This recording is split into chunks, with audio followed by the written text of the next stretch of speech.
radio and audio streaming partner of the WPIAL. We broadcast over 2,000 sporting events each year and cover 17 sports in over 170 schools.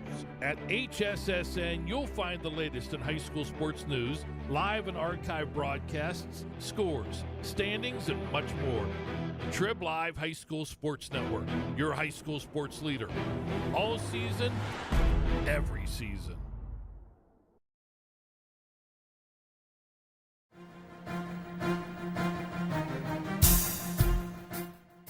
This is the Lawrence County SportsNet, powered by LCAT. Gold heading back to Lawrence County. Your home for the County of Champions. Swing and a miss! A no-hitter in the WPIAL championship game. The Mohawk Warriors have knocked off the four-time defending champion and are champions again. The Shenango Wildcats are the WPIAL champions. Elwood City, WPIAL champions for the first time in school history. Cox with it. Cox all the way in the jam again. The Red Hurricanes storming their way to another title. Swing and a miss. A one-hit masterpiece. Turn. Vegas and Maples keeping himself coming near side. Can they hit him? No! He got in! Will he get it? Lawrence State Championship! Strike three called. Put another notch in the belt for Laurel Spartans three-peat. And the Shannock is the 2021 2A Girls Champion. Your voice for Lawrence County sports. The gold ball headed home to Newcastle. This is the Lawrence County SportsNet.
producing role here this evening. Again, Mohawk and New Brighton both at 2-2 on the season.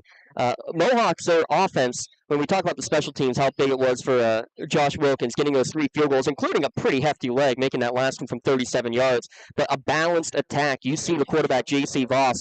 He's got an arm on him, but he's also someone not afraid to run the football when he needs to either. Absolutely, James. Voss, when he has to, he definitely puts his head down. He runs hard. We'll see tonight if he can establish a running game early. That way, he doesn't have to, like some of the Mohawks' losses earlier this year, kind of forced to go to the air. But if Mohawk can go to the air when they choose to, that'll make a big difference for sure. And you can tell the sunshine nice and bright right in our eyes here as we start this evening, or try to get the camera situation all figured out as they are doing homecoming ceremonies here as well at New Brighton. How about a homecoming for Mohawk, though, tonight, and head coach Tim McCutcheon? Man, was he giddy on the sideline. He was excited to be back at his alma mater. Oh, yeah. It's always great to come home, and I'm sure he has a little bit of mixed feelings, but his adopted home now, coming to his alma mater, just makes for a really good game. We'll talk a little bit more about New Brighton here in a moment, but you, in talking before the game, but looking at this offensive line for Mohawk, a strong O-line, didn't wear down against Neshannock a week ago that basically every other Lancers opponent had through the first 3 weeks of the season, but only one senior on that offensive line. A lot of young blood, a lot of these guys having to play as freshmen or sophomores a year ago. How big is that experience coming in now to your second or maybe third full season? Oh, that's huge. Not a lot of mistakes last week, and that's great when you can get that out of a very young Mohawk line, relatively. And if these guys can stay healthy, James, a lot of good things to come for this Mohawk team in the future as well. But don't come out this year. Big win, like you said, against Neshannock last week. I'd look for them to establish run early, and we'll see how the chips fall, I'll tell you what you're going to do. While they're going through all of the homecoming ceremonies here, let's take our first time out of our Luxembourg, Garbutt, Kelly, and George pregame show, and we'll be back in a moment. Lawrence County SportsNet, powered by LCAP. Dinner night, or you just need a place to go and watch the big game. The Crane Room Grill is the place to be. Need that something special for your upcoming event? Ask about the CR Brewing Company's custom brewing options to give your big day that personalized touch that your guests will never forget. Visit craneroom.com to see their full menu, or call in your takeout order now at 724-656-1553. The Crane Room Grill and CR Brewing Company, a winning combination.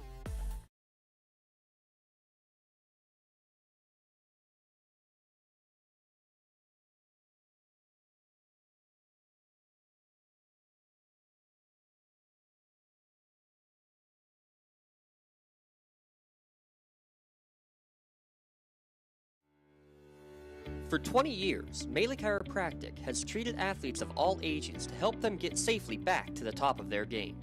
Melee Chiropractic has 3 full-time doctors in their office, and all 3 are former area athletes who have had to battle injuries throughout their careers. They want to help you get safely back on your feet, but more importantly, help stop the injuries before they happen. Prehab before you rehab. Attention all high school student athletes. During your sports season, a $25 visit to the Melee Chiropractic office includes an adjustment and/or all therapies necessary. From the athletes of tomorrow to the weekend warriors and everything in between, let Melee Chiropractic keep you in the game. For more than 120 years, people have been relying upon Martindale Hubbell's AV preeminent rating to select their attorneys. If you're involved in a workers' compensation situation, you should do the same. LGKG has been AV rated for over 40 years. When a team needs to discuss their next move in a big game, Coach calls a timeout. When you need to discuss your next move after your latest life endeavor, let Ponce's Insurance be your coach. At Ponce's Insurance, how we serve you is as important as the insurance we provide. Protecting those you love, the business you built, and the things you've earned. That's our job. At Ponce's Insurance online at poncesinsurance.com.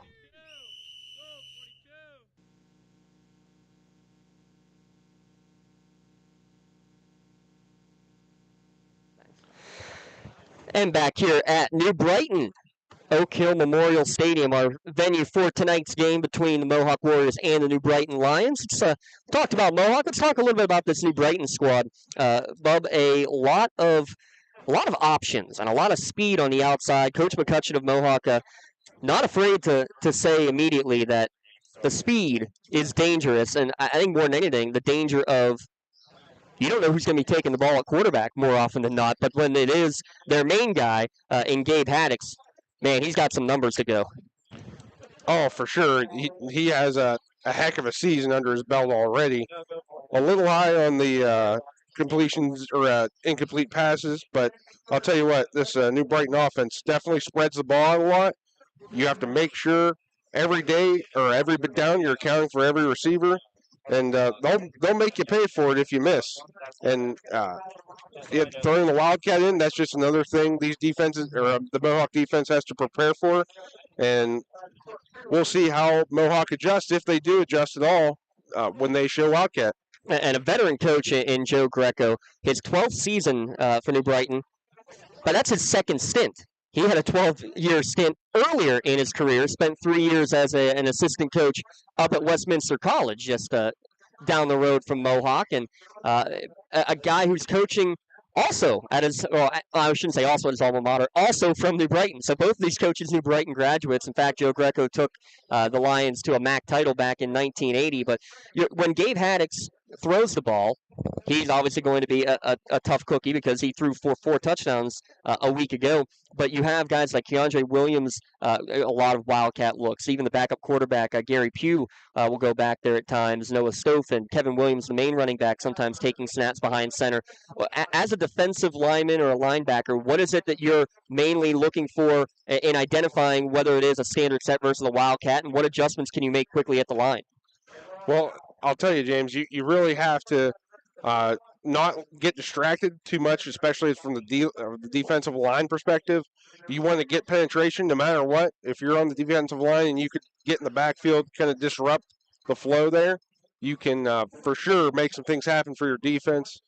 As far as linebackers, you're gonna have to adjust, read your keys, and make sure to not leave one of these great, talented New Brighton threats open. This is the Luxembourg Garbett Kelly and George pregame show. Your insurance company is not always on your side, but the law offices of Luxembourg Garbett Kelly and George, they are. Visit them online at lgkg.com for your free consultation.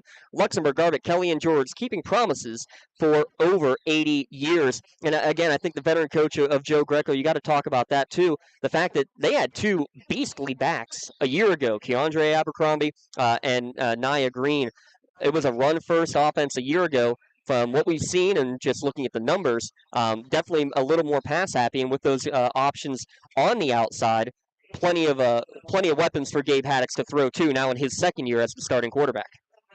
Well, yeah, for sure. And it really speaks to his experience as a head coach as well. He's adjusting his offense for his main weapons. And some coaches at this level can get stubborn. We're going to run this because this. No, he adjusts his offense to suit his playmakers, and it really shows. I know a little sputtering this year, but like you said last week, 4 touchdowns. We'll see if they can continue that big passing threat offense tonight. So you're saying no Todd Graham Pitt style offense? I'm running my spread and nothing else. Yeah. No, remember the Titans. We're running here. 6 plays, split V. Well, just like Novocaine, well, that's basically what the Mohawk defense was a week ago. They're hoping that they can numb this New Brighton offense best that they can. Let's take another quick 60-second timeout. When we come back, we'll have the starting lineups for tonight's game and kickoff just a few minutes away from New Brighton. It's high school football on the Lawrence County SportsNet, powered by LCAT. Joseph's Marketplace is Newcastle's favorite family-owned hometown grocery store and coffee shop.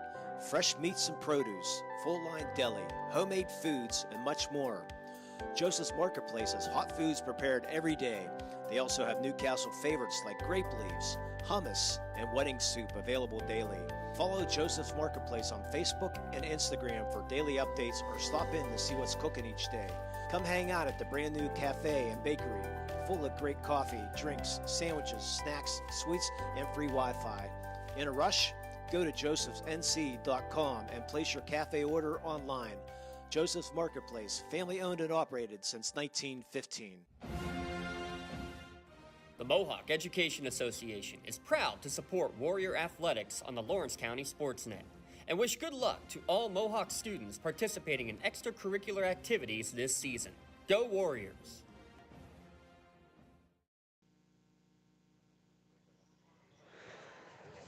Just a few minutes away from kickoff between the Mohawk Warriors and the New Brighton Lions. Mohawk ready to get themselves coming out of the tunnel onto the field. New Brighton about to come out onto the field as well. Let's take a look at tonight's starting lineups. Starting lineups brought to you by some nobody. His name is Michael Kirkwood Jr. and Castle Realty, catering to buyers, sellers, and renters in Lawrence County and surrounding areas. Talk to him right now on the air or give him a call at 724-301-1482. We'll take a look at the Mohawk offense first. Starting quarterback J.C. Voss, 3 touchdowns, 3 interceptions on the year. Also a running threat with a touchdown on the ground in the win last week. In the backfield, A.J. Carnucci, after missing most of last year, he'll be joined in the backfield by junior Mika, who is also a junior. Wide receivers on the outside, Mark Conti, the long pass thrown last week, also has 2 touchdown catches. Aiden Sample, Bowden Leslie as 3 of the main receiving options, as is Joe Reed. Jimmy Guerreri is the tight end, and the offensive line from left to right, Colton Root, Charlie Schillenberg, Vinnie Perry, Alex Chapman, and Michael Dominic. Also expect to see Jack Mays in there for Mohawk. As the New Brighton Lions come out onto the field, their defensive front, Christian Kirscher, Trent Porter, and Alex Mittner, the 3 down linemen. In the 3-4, Noah Stopin and Trayvon Phillips, are the outside backers. Peter Kaufman, Deshaun Harmon, the inside backers. In the secondary, Blake McKay, Gary Pugh, Brian Taylor, and Keandre Williams. As we continue with our starting lineups, check out Michael Kirkwood Jr. at Castle Realty. His current listings at castle-realty.com. For New Brighton, Gabe Haddix, fellow number 12, the senior starting quarterback. Again, 4 touchdowns a week ago in the win against Elwood City. Kevin Williams, the main man in the backfield, 35 rushing attempts on the season for Williams. He'll be joined by Noah Stofan in the backfield. Wide receivers, Keandre Williams, Eric Montanez, Blake McKay, and Trayvon Phillips will all see time at wide receiver and maybe elsewhere. And across the offensive line, Christian Kirshner, Xander Reynolds, Trent Porter, Jaden Maben, and Alex Mittner. Defensively for Mohawk, you'll see a rotation along the defensive line in the 4-3 setup. Vinnie Perry, Ruby Stewart, Colton Root, Jimmy Guerreri, and Charlie Schillenberg on that defensive line. Luke Kuhn, J.C. Voss, Junior Micko, all big tackle prospects, top leading tacklers, I should say, for Mohawk. And 4 or 5 in the secondary, depending on the formation. A.J. Carnucci, Mark Conti, Dante Retort, Jay Rona, and Carter Fritzley, all in the secondary. There's your starting lineups, brought to you by Michael Kirkwood Jr. of Castle Realty. The captains meeting at midfield for the ceremonial coin toss. How do you feel about that, Bub? The coin toss no longer done right now. It's already been handled from 30 minutes ago, and now they just go back out there and do it for fun to make it ceremoniously. How? Why? I guess is the question. Yeah. And James, my answer is I don't know. I'm a purist. I like that everyone gets to see the real coin toss, but I'm not sure. Maybe the dreaded COVID protocol, or this has been going on for about 4 or 5 years. 4 years now. The other issue, but so yeah, this is nothing COVID related whatsoever. Mohawk has won the toss, and they will elect to receive. The captains, by the way, for New Brighton, Gabe Haddix, Trent Porter, Alex Mittner, and Keandre Williams. For Mohawk, it is A.J. Carnucci, J.C. Voss, Mark Conti, and Charlie Schillenberg. So we're going to get to see this Mohawk offense right away. Team that hasn't put a lot of points on the board offensively, Bub, but in all their games, they have, when they've avoided the turnovers, they've controlled the ball well, run their offense well. It's almost like a West Coast offense. You're not looking for big plays. They're looking just to stay ahead of the chains. And when they do that, they're a tough team to beat.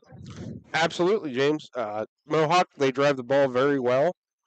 We'll see that they have some trouble in the red zone, but I'll tell you what, their ace kicker bails them out so they can get some points on the board. We'll see if Mohawk can maybe punch some in tonight. I'm sure they worked on it this week in practice, but excited to get started here. Well, if they can't, get it into the end zone, they know once they're around the 20, 25-yard line, they are in scoring position, not afraid to march out that sophomore kicker. It'll be New Brighton teeing it up and kicking it away. That is Caden Pavlinch, who will boot it, going right to left. This is the 31st all-time meeting between Mohawk and New Brighton. The Lions hold a pretty convincing 25-5 record. The Warriors, again, 1-0 in conference play. It's happened 4 of the last 5 years. The bad news is all 4 of those 1-0 starts have led to 1-1 and losses after that first win. Let's see if that changes here tonight. Conti takes the short kick at the 20, comes near side, has a blocker in front. Stutter step, gets out to the 35-yard line before he is tackled. 1st and 10, Mohawk will begin at their own 35.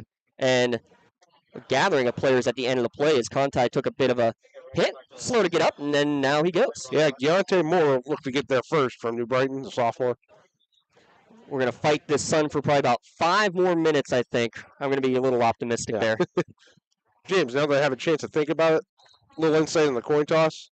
I know on more than one occasion, players not getting the call from the coaches correctly and kicking off twice. So maybe that has something to do with it. Maybe as long as it's not the Detroit Lions scenario. Now we have a whistle before the first snap even goes. And it's an illegal substitution against Mohawk.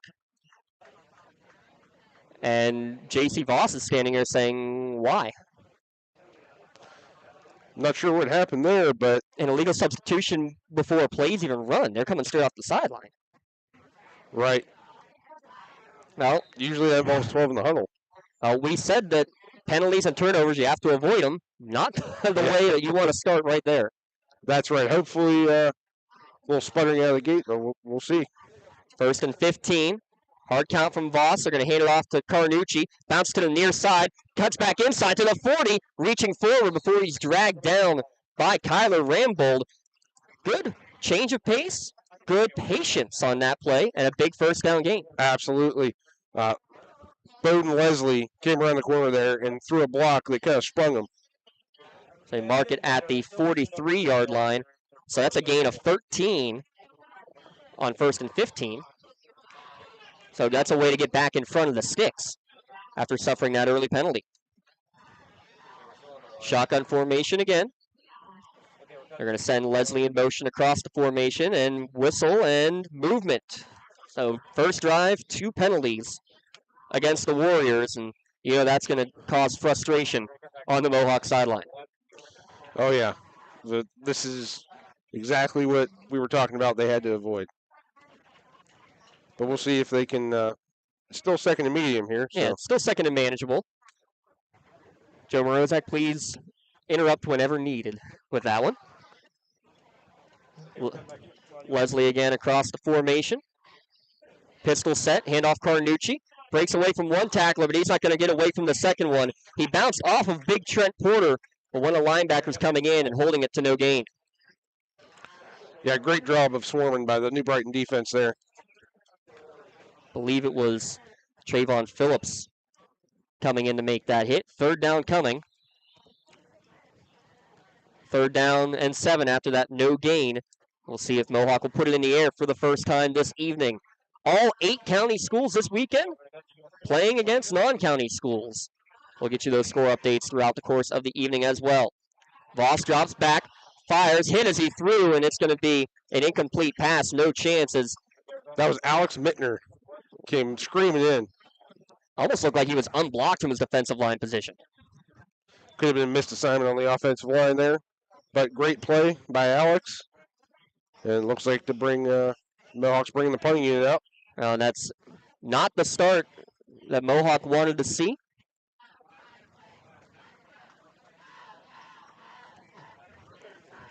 Mohawk back to punt. Return men standing at their own 35. Short punt, and it's going to now be turned into a fake. Trying to run to the near sideline, and he's going to have enough for the first down. And more across midfield before he gets dragged out of bounds. What a run by Blake Logan. Yeah, Blake Logan. A little bit of an errant snap, it seemed, but Blake took it like you're taught in practice. Pick your head up and just run. And he found a little daylight there, and we'll see if Mohawk can capitalize on some good fortune here on their first drive, staying alive a little bit. They'll gladly take it at that point. A 19-yard run on the errant punt snap. Heads-up play to get the first down and continue this first drive for Mohawk. Ross is going to throw quickly to the flat. Caught there by Conti. Works to the outside before he's dragged down after a modest 6 or 7 yard gain. That's how you stay ahead of the chains. Yep, Keandre Williams on the coverage and the tackle there. Good little out route by Conti. Brings up a 2nd and short. Oh, you saw even just on those first 4 plays how big it is to be ahead of the sticks. 2nd down and 2. They had this not last drive, still the same drive, on their last set of downs, and moved backwards. Sidecar right is Junior Micko this time, right into the gut of the pile, and looks like he'll gain 1, 3rd and 1 coming up after Micko's first carry. Trent Porter looked to get there, the big defensive lineman first for the Lions. We'll see 3rd and short if New Brighton can pull another stop out here. 3rd and 1, likely in 4-down territory. Wilkins has a leg, not quite that much of a leg. Oh, that's right. It'd be a 50-yarder. He was making them from about 40 to 45 during warm-ups.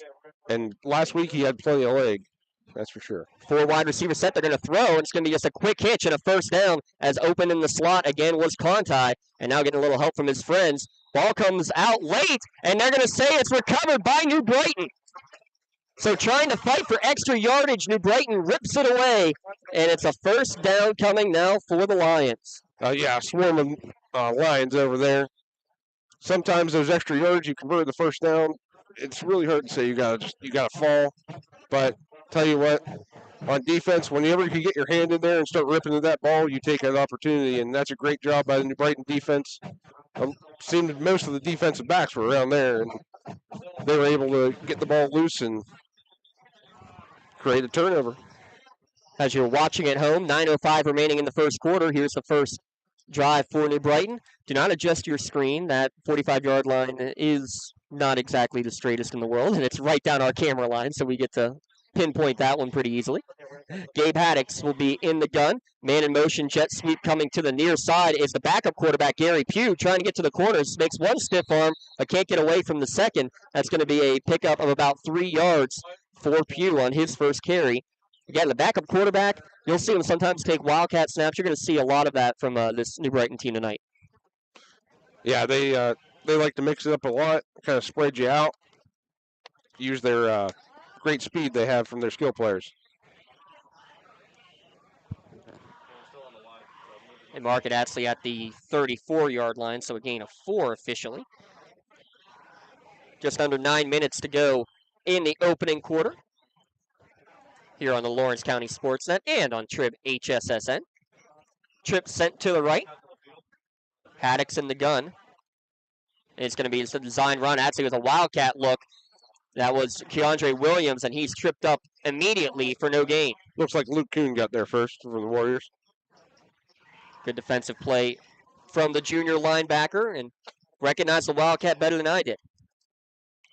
Yeah, we were talking about whether or not they'd adjusted that wildcat, and looks like they a lot of their defensive backs moved up a little bit, add some extra help.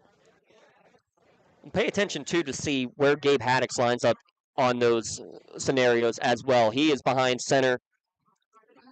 It's Deshaun Harmon, it looks like, is sidecar to the left, trips to the right for the Lions on 3rd down. Haddix looking to his left. He's going to fire one down the field. Man behind the defense, caught. There goes the receiver into the end zone, just blew right by the defense. Touchdown for Blake McKay, his 2nd touchdown score of the year. Yeah, that was an absolutely great play by Blake. No doubt he was kind of isolated over here on the near sideline. and he stared him. Gabe stared him down the whole way. But I tell you what, he threw a great ball, and that's a great conversion from this New Brighton offense. You can't go to sleep on a quarterback and receiver like that. 66 yards on the scoring strike from Gabe Haddix to Blake McKay. On to attempt the extra point is Caden Pavlich. Williams to hold, snap back. The kick is up, and it is wide to the left. No good. But New Brighton strikes first with 8:07 remaining in the opening quarter. It's New Brighton 6, Mohawk 0. It's the Lawrence County SportsNet powered by LCAP. Whether you're hosting a big party, it's family dinner night, or you just need a place to go and watch the big game, the Crane Room Grill is the place to be. Need that something special for your upcoming event? Ask about the CR Brewing Company's custom brewing options to give your big day that personalized touch that your guests will never forget. Visit craneroom.com to see their full menu, or call in your takeout order now at 724-656-1553. The Crane Room Grill and CR Brewing Company, a winning combination. For more than 120 years, people have relied on Martindale-Hubbell's preeminent rating to select their attorneys. If you've been involved in an automobile accident, you should do the same. At LGKG, we have been preeminently rated for over 40 years. Looking to buy, sell, or rent in Lawrence County? Get Realtor Michael Kirkwood Jr. in your starting lineup today. Michael Kirkwood Jr. of Castle Realty caters to buyers, sellers, and renters of Lawrence County and the surrounding areas. Call Michael Kirkwood Jr. 6-0 New Brighton. There's the kickoff again, high and short. Will be taken by Conta at the 27-yard line. And he's going to go not far, out to about the 32. Mohawk, a decent drive, but a turnover. Turnovers and penalties costly on the opening drive, and it's a 6-0 lead on the big touchdown pass. And you said he stared him down on the play, but still was able to complete it over the top as McCade is burned by the defense. Yeah, it seemed like Mohawk was in man coverage there with no safety help deep. They might have got caught a hair, but that's what happens. And they seem to press up a little bit on their coverage on the outside. But as soon as he was able to get behind him there was no help over the top. 1st and 10, handoff Carnucci, a couple pulling guards, and the tight end in front of him tries to bounce to the outside, makes a couple of men miss. Shake and bake, still going before he's finally dragged down at the 40-yard line. Nifty moves from A.J. Carnucci, and it's another big gain on first down. They've had now a 13-yard gain, an 8-yard gain, and an 8-yard gain on their first down plays. Now, I'll tell you what, that was a great design counter play there from Mohawk, and it was especially hard run there to make sure to break the first tackle, not be brought down by the first guy, and now they're rewarded by second and short. Second and short, you have your entire playbook. Offenses love to be in this position here. We'll see if Mohawk can capitalize. Well, it's about this part of the field where they ran the wide receiver reverse pass for a splash play. Pistol set here, and Carnucci going nowhere. A-gap hit for Christian Kirshner. Loss on the play. Yeah, that just like we were talking about before the game, James.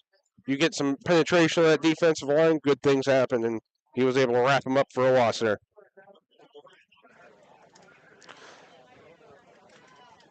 Excellent play by Christian. Appeared to maybe be a little bit of a run blitz.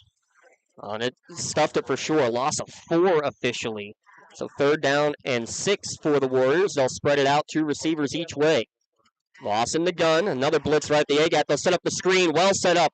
Miko catches it. He's got blockers in front. Look out. Cross midfield to the 40, 35, 30 before he's finally tackled down at the 26-yard line. Great play call on 3rd and 6 for a huge gain. Oh, yeah, absolutely. Wonderful play call there by Mohawk. You kind of catch the defense looking to pin you back on their momentum there. That's kind of the opposite end of the coin there. If you have a good offensive line that gets downfield just like Mohawk did with this young line, good things happen, and we just saw that there. 2 of 3 on 3rd downs now are the Warriors after that 37-yard completion. Miko again in the backfield, sidecar left of Voss, and foul start on everybody but the center. Not on the same page, Vinny Perry with quarterback J.C. Voss. Mind you, the other game we have on the Lawrence County SportsNet tonight. Cornell traveling to Shenango. Cats fighting some injury concerns. A couple players in COVID protocol. Union, it sounds like, is dressing just 15 or 16 players tonight in their game against Northgate. We'll try to get you score updates on that as the night goes along. Fake on the handoff, throw on the out. It's going to be off the fingertips and just out of the range of the intended receiver, Mark Conti. They've tried a couple of times his way now, but unable to connect on that quick out. Yeah, Trayvon Phillips from the Lions looked to be threatening blitz from the outside there. So I'd wonder if J.C. Voss checked to a down route. Oh, you've seen that now a couple of times. When Leslie goes in motion over there, they're bringing that outside backer or corner really far in to cover. Two receivers each way, empty backfield now, midway through the first quarter. Voss, three-step drop, same play, caught at the 25. Conti makes a man miss, fights off another one and gets close to the 20. Take it from 2nd and 15 down to about 3rd and 7. That's a mission accomplished. Yeah, Darryl Rogers on the tackle for the Lions there, but Mohawk, that little out route is very effective, hard to stop, especially when you're in man coverage. A great play from the Warriors there. Give him a gain of 10. Give him a gain of 10 on that one. Third catch already now for Mark Conti. 3rd and 5. Carnucci in the backfield, pistol set behind Voss. He'll get the handoff, coming near side. He's dragging a tackler, but hanging on to make the stop is Parker Kaufman. And now some decision time here. 4th and 4. You have the good kicker. Do you put points on the board, or do you go for it here on 4th and appears to be a long 4? We'll see. This is probably at the edge of his range here. Looks like Mohawk's going to elect to go for it. Last week, every kick he made, I saw in person, he had plenty of distance, but we'll see what Mohawk dials up here. Watch the hard count here, too. They do. They snap it immediately. Voss over the middle. Caught by Reed. First down inside the 10. Down to the 9-yard line. Another 4th down conversion. This one by design. And Mohawk enters the red zone. Yeah, Trayvon Phillips on the stop there from the Lions. Joe Reed, mark it down at the 9, gain of 12. J.C. Voss, 5 of 7 throwing the football here already. In the first quarter, down to 4:40 remaining in the opening frame. Handoff, Miko, patience, now fighting forward, dragging a couple of tacklers, give him a short gain, maybe of 1 on the play. Mohawk has entered the red zone. Make sure you stop by the red zone on Wilmington Road in the Shannock Township for all your county sporting apparel needs. Custom apparel, embroidery, sporting goods, and more. Visit them online or on Facebook. TheRedZoneSports.com. Score big at the red zone. And this is a big drive for Mohawk. Absolutely, James. Just like we talked about pregame, we'll see if Mohawk can punch one in here. Last week they had some trouble. You don't want to settle for those field goals, and now long time getting this play in, and it's going to be a Pontius Insurance timeout. All right, this timeout brought to you by Pontius Insurance. Just like the teams go to the sideline to listen to their coach and discuss their needs, that's what you get at Pontius Insurance. They put their attention to things you own, so you can devote your attention to the ones you love. Visit them online at PontiusInsurance.com. Pontius Insurance. Love the life you live, worry-free. How about that? He's a seasoned pro, ladies and gentlemen.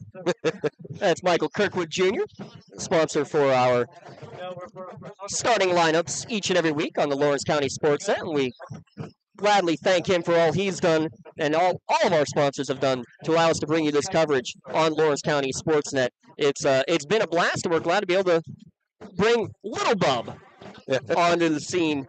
We already had Coach Q, but now you can say you've had twice as much fun now that Coach Q has had. Absolutely, and it gave me comfort that I couldn't do much worse. Oh, I'm just kidding, Coach Q. If you're listening, them fighting words. A 66-yard touchdown pass from Gabe Haddix to Blake McKay is our only score of the game so far. coming on the first possession for New Brighton. The kick was no good. Jimmy Guerreri on the short dump pass there. They got back to the line quickly, and again, just getting positive yardage. Now down to the 3 after that 5-yard pickup. Yeah, he found a little gap there, snuck it in. Plenty of New Brighton lines on the tackle there. Take your pick. That's right. Already 3 different receivers with a catch today. Now a I formation look. First man through is going to get it. Fighting his way forward is Carnucci, and he's going to be just short. The ball came loose, and now it looks like Mohawk has it. There's just a whistle and still fighting for it. And now they're stopping the clock and saying New Brighton has the football. And Mohawk can't believe it because 2 players are still holding the football together. Simultaneous possession, you would think, would be with the Warriors, but the officials are saying otherwise. Yeah, I don't know about that. From what I saw, looks like he has momentum stopped. I can respect these officials letting that second effort go, but I don't know. Seemed to be a little bit of a late whistle. Let that one happen. So 2 drives from Mohawk getting deep in New Brighton territory. 2 turnovers. Not taking anything away from the New Brighton Lions, though. I'll tell you what, their defense has been ripping at the ball every opportunity they get. 3:15 remaining in the opening quarter. Now, at least if you're Mohawk, you're saying, hey, let's pin our ears back and get a stop defensively deep in defensive end. Trying to bounce to the outside, and there's a flag thrown in the backfield on this one. Short gain on that far sideline. Yeah, not sure. Usually in the area of holding. Right. And there's the call. That's block in the back. Block in the back against New Brighton, so that'll probably be about a 2-yard penalty. Those are pretty important 2 yards, though. That is true.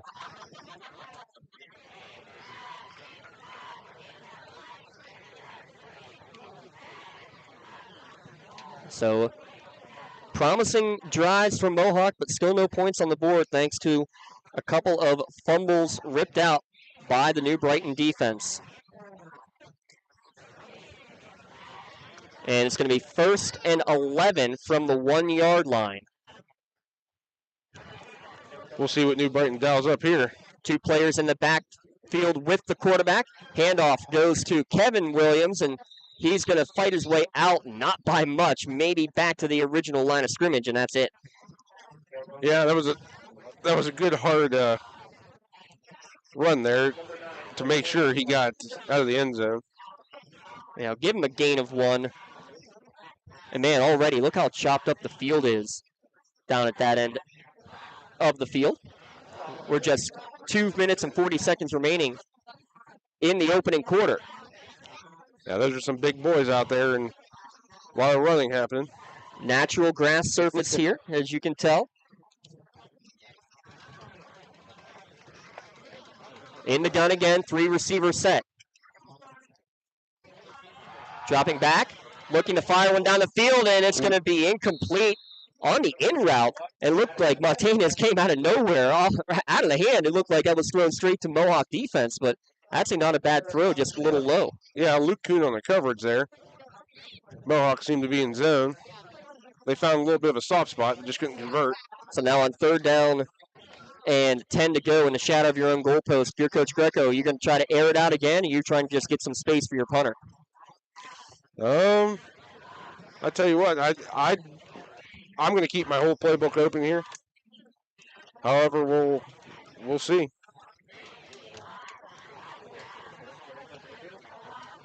Third down and 10. Again, 2 players in the backfield. Haddix will go to throw on the quick out. It's going to be out of the reach of Keandre Williams.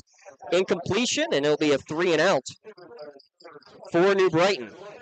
From the shadow of their own goalpost, and it's going to be a short snap coming back for their punter. Yeah, we'll see if they adjust it all or if Mohawk goes after it. They're going to send both Carnucci and Conti deep. It'll be Keandre Williams to boot it away. And Warrior return men standing at their own 30-yard line. Yeah, odds are they're guessing he's going to try to get it off pretty quick here.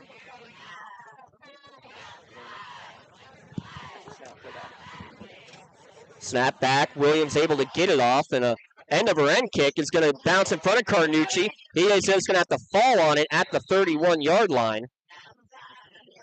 And maybe a good job, though, to at least stop it and not allow it to bounce for an extra 10, 15 yards. Great field position coming from Mohawk with 2:06 remaining in the opening quarter. Yeah, that's right. That football, when it's on the ground rolling like that, it can go anywhere. Great job by Carnucci there, focusing to get that ball back. But we'll see if the Warriors can finally put some points on the board here. Great field position. We'll see if they go back to the air or try to establish some ground here. Well, seeing as it's nobody in the backfield with Voss, looks like they will go to the air. Rolling out to his right is Voss. He's going to throw it on the run towards the corner. Contact down there. He couldn't quite get to it. Just out of his reach. A well-thrown ball on the run there from J.C. Voss, but just out of his reach. Yeah, that was good coverage by New Brighton there. It was right in his hip pocket, right where you're supposed to be in man coverage. And yet Conti still had a chance at it. That's right. It looked like it was Keandre Williams for the Lions. Voss, 6 of 9, throwing the football.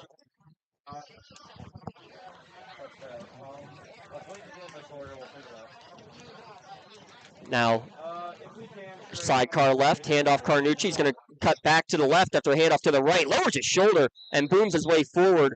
And is going to make it a 3rd down and 4 after that 6-yard. He's a little guy, but I'll tell you what, he uses that 5'10", 180-pound frame for everything it's worth.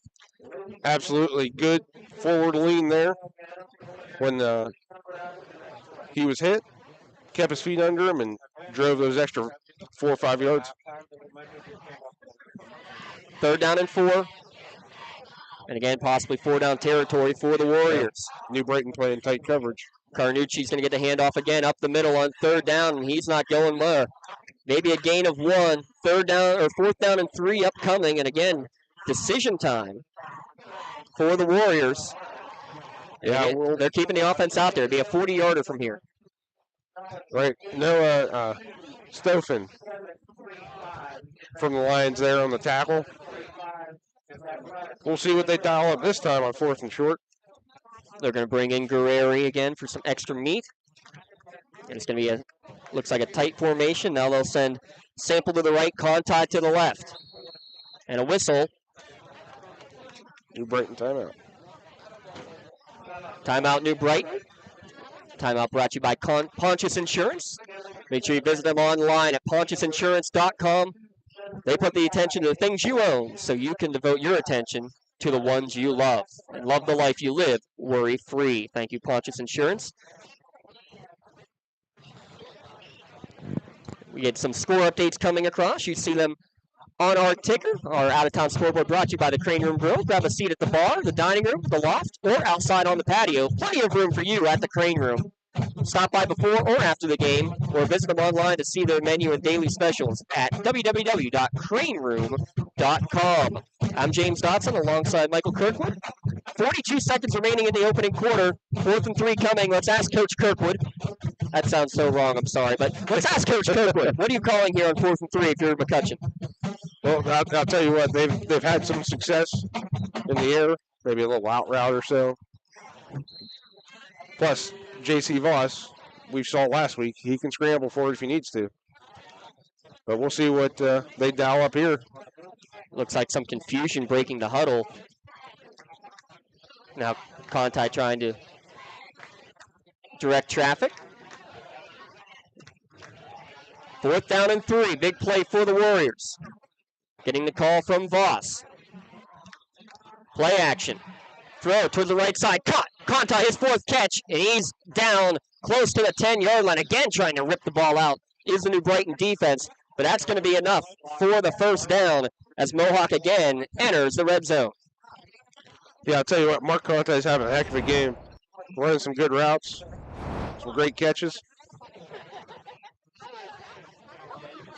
Gain of 14. His 4th catch. Mark Conti. Yeah, it looks like New Brighton's made some adjustments to try to stop them. They're playing their defensive backs up pretty close. but he was able to squeeze away there from a great gain. Trips to the left, throw out into the flat for Carnucci, cuts it back inside, looks for a hole, and there's not much one there. He will get inside the 10, down to the 9, a 2-yard catch for Carnucci. How about Mohawk in this first quarter? 3 of 3 on 4th downs, but 2 deep fumbles, keeping a 0 on the scoreboard. That's the end of the first quarter. New Brighton 6, Mohawk 0. Mohawk on the doorstep. We'll be back in a moment. High school football here on the Lawrence County SportsNet, powered by LCAP. In workers' compensation, my clients are oftentimes not receiving their wage loss. They're not receiving their medical expenses. LGKG, they come to us so that we can put them in a position to pay their bills. If we're keeping our promises, our clients are getting the justice they deserve. When the high school season heats up, make sure you have the best gear to support your school. Head to the Red Zone on Wilmington Road in Shannon for all your county sporting apparel needs. From sporting goods to custom apparel to embroidery and more, the Red Zone has it all. Quality gear for all 8 schools in the County of Champions. Stop by and enter the Red Zone or visit them online at theredzonesports.com. Score big at the Red Zone.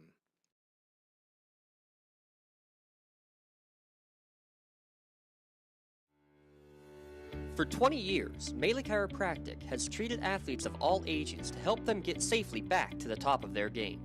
Melee Chiropractic has 3 full-time doctors in their office, and all 3 are former area athletes who have had to battle injuries throughout their careers. They will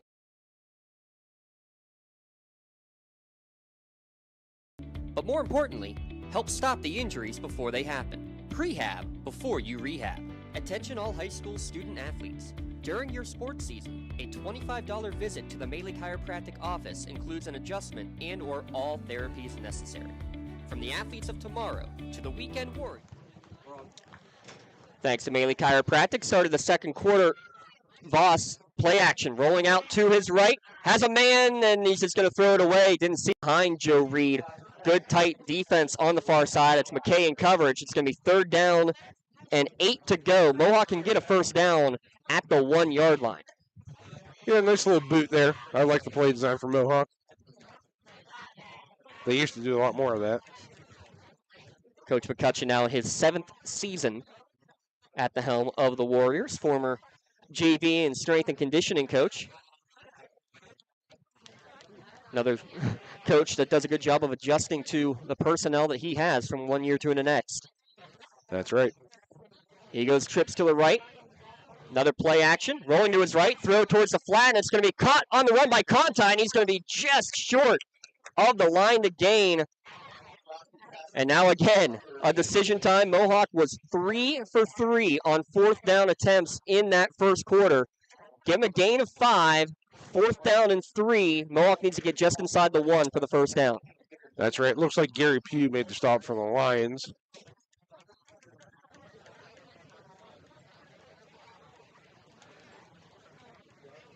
We'll see if they think lightning can strike. Looks like they are going to go for it. Hold call and another whistle and a timeout called by New Brighton. So they called timeout on the previous 4th down. They'll take another Pontius Insurance timeout here with 11:10 remaining here in the first half. Special thanks, Ashley Hautala running the camera. JoJo Morozak, our producer, alongside Michael Kirkwood Jr. I'm James Dotson. It's been 3 great drives from Mohawk, but each of the first 2 drives ending in fumbles deep in New Brighton territory. Now, 4th down, 3 to go inside the 5. We'll ask the coach next to us again. What's the play call here?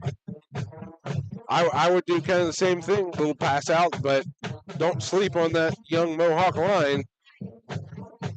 They can get you a good drive.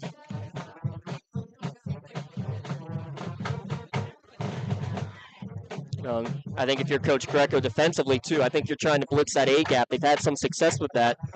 That, do you roll Voss out and give them a little run-pass option? It looks like Mohawk is going to go tight in their formation. Here on 4th down. Need to get inside the 1 for the first.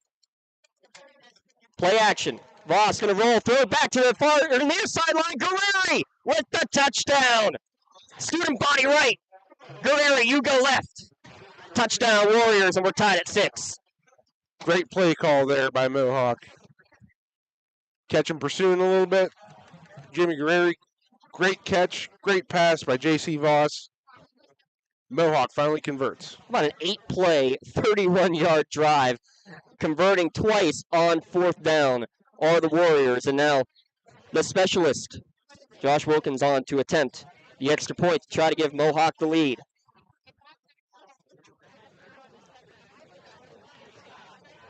Snap back.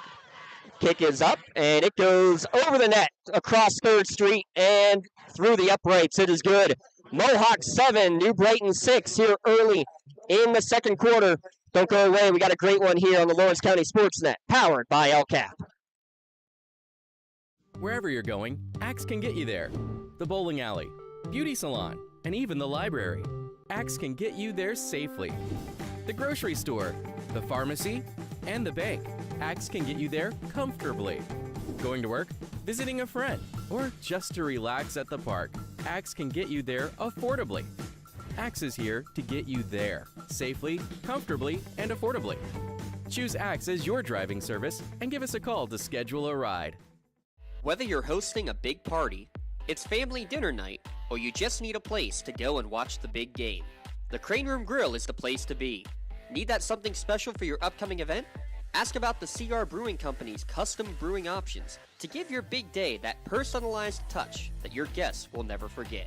Visit craneroom.com to see their full menu, or call in your takeout order now at 724-656-1553. The Crane Room Grill and CR Brewing Company, a winning combination. An 8-play, 31-yard drive and another 4th down conversion. Mohawk with the 7-6 lead here early in the second quarter. Squib kick's going to be taken by an up man at the 32-yard line. A big hole on the right side. Look out. Across midfield, Gianni Dietz able to pick it up. Got a nice Sunday hop.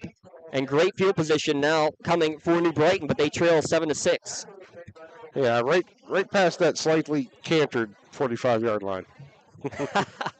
Yeah, how do you mark that? Because you can put it at the 44 and it's still technically touching the 45. No, man. Well, the official should be using the hash, but I don't think the hashes are straight either. Well, and not individually marked either are the hash marks here at Oak Hill Memorial. But great starting field position. I guess we'll call it the 44. Voss, pump fake, pump and go, and the defense bit. That's going to be a 44-yard score. A great play call from Coach Greco. And just like that, New Brighton right back on top. That was Keandre Williams going deep there. Gabe Haddock, little head fake. Sucked the defense in. And New Brighton able to convert quickly. Took advantage of the short field, and they went for the jugular immediately.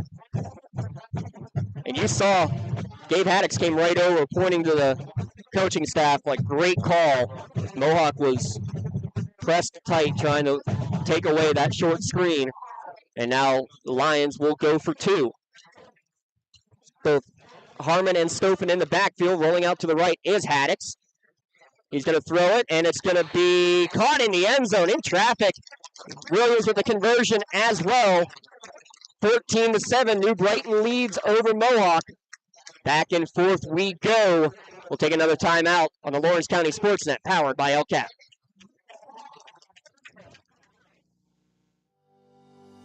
Joseph's Marketplace is Newcastle's favorite family-owned hometown grocery store and coffee shop. Fresh meats and produce, full-line deli, homemade foods, and much more. Joseph's Marketplace has hot foods prepared every day.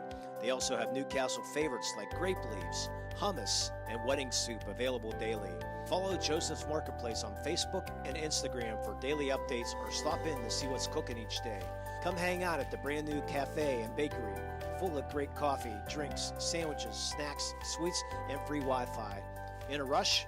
Go to josephsnc.com and place your cafe order online. Joseph's Marketplace, family owned and operated since 1915. The Mohawk Education Association is proud to support Warrior Athletics on the Lawrence County SportsNet. and wish good luck to all Mohawk students participating in extracurricular activities this season. Go Warriors!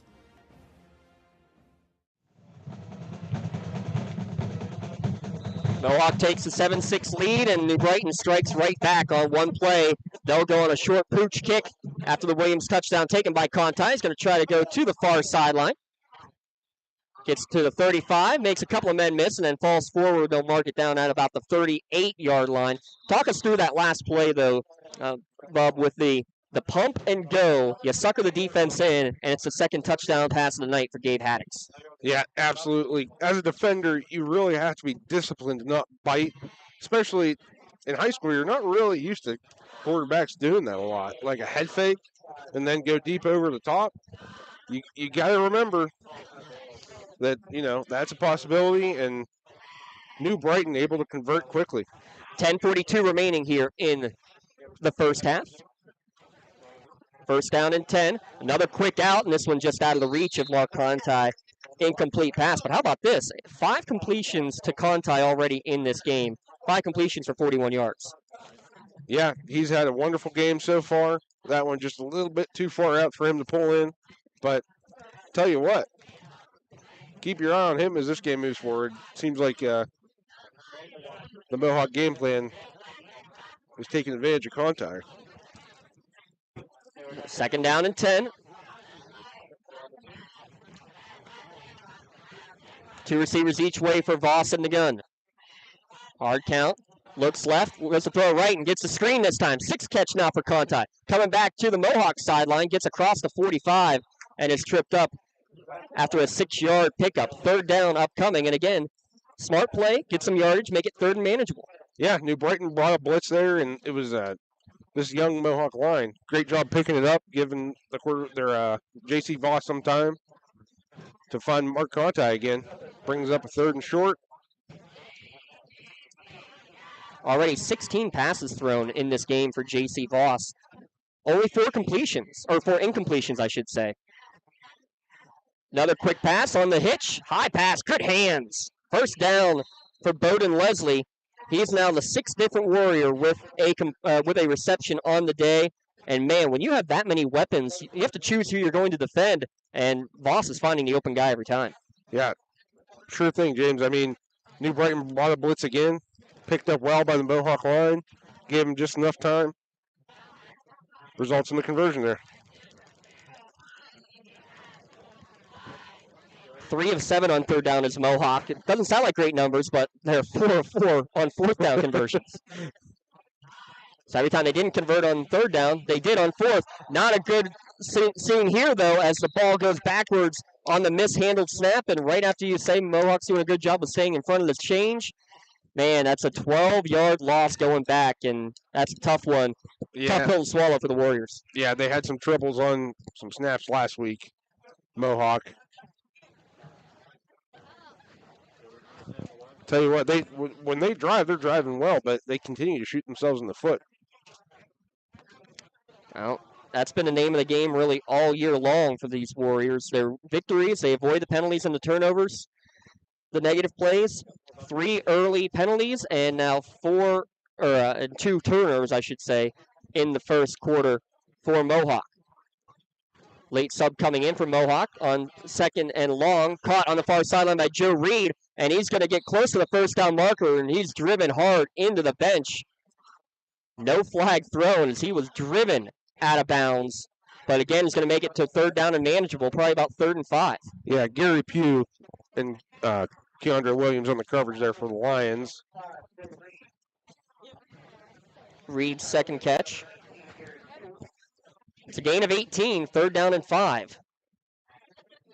I'll tell you what, J.C. Voss has really impressed me so far the way he's managed this game. Talk about taking what the defense gives you. That's exactly right. 3rd and 5, down to 8:35 remaining here in the first half.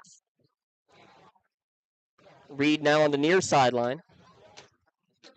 Voss, 3-step drop, now rolling to his left. He's going to tuck and run. He's got room. He's got the first down before he goes up and over the 35-yard line, down to the 33. And that's where the legs of Voss can take over.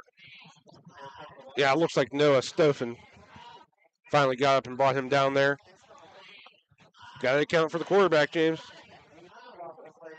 Well, I'll tell you what, when they're playing for those quick outs, everybody's in man coverage. Nobody's watching that quarterback. That's right. Senior leader, Voss, only his second year as the starting quarterback. But man, has he grown a lot in just these 2 years, including the shortened year last year due to the pandemic. 8:08 remaining here in the first half. Pistol set, Carnucci in the backfield. He's going to get his first carry in a while. Actually, no, on the zone read. It's going to be kept by Voss. His back-to-back carries. Oh, it's his shoulder, too. Look at the big man rumble like Tebow inside the 30, down to the 29. Yeah, Keandre Williams on the stop for the Lions there. Looks like some extracurricular activity after the tackle. Currently a gain of 4 down to the 29-yard line, but flags thrown afterwards. There have been a couple of chippy moments after the whistle.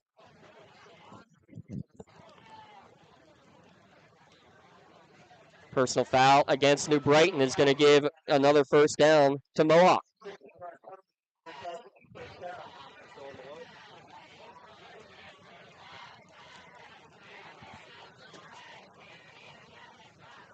So that's going to be technically a 14-yard penalty, half the distance to the goal.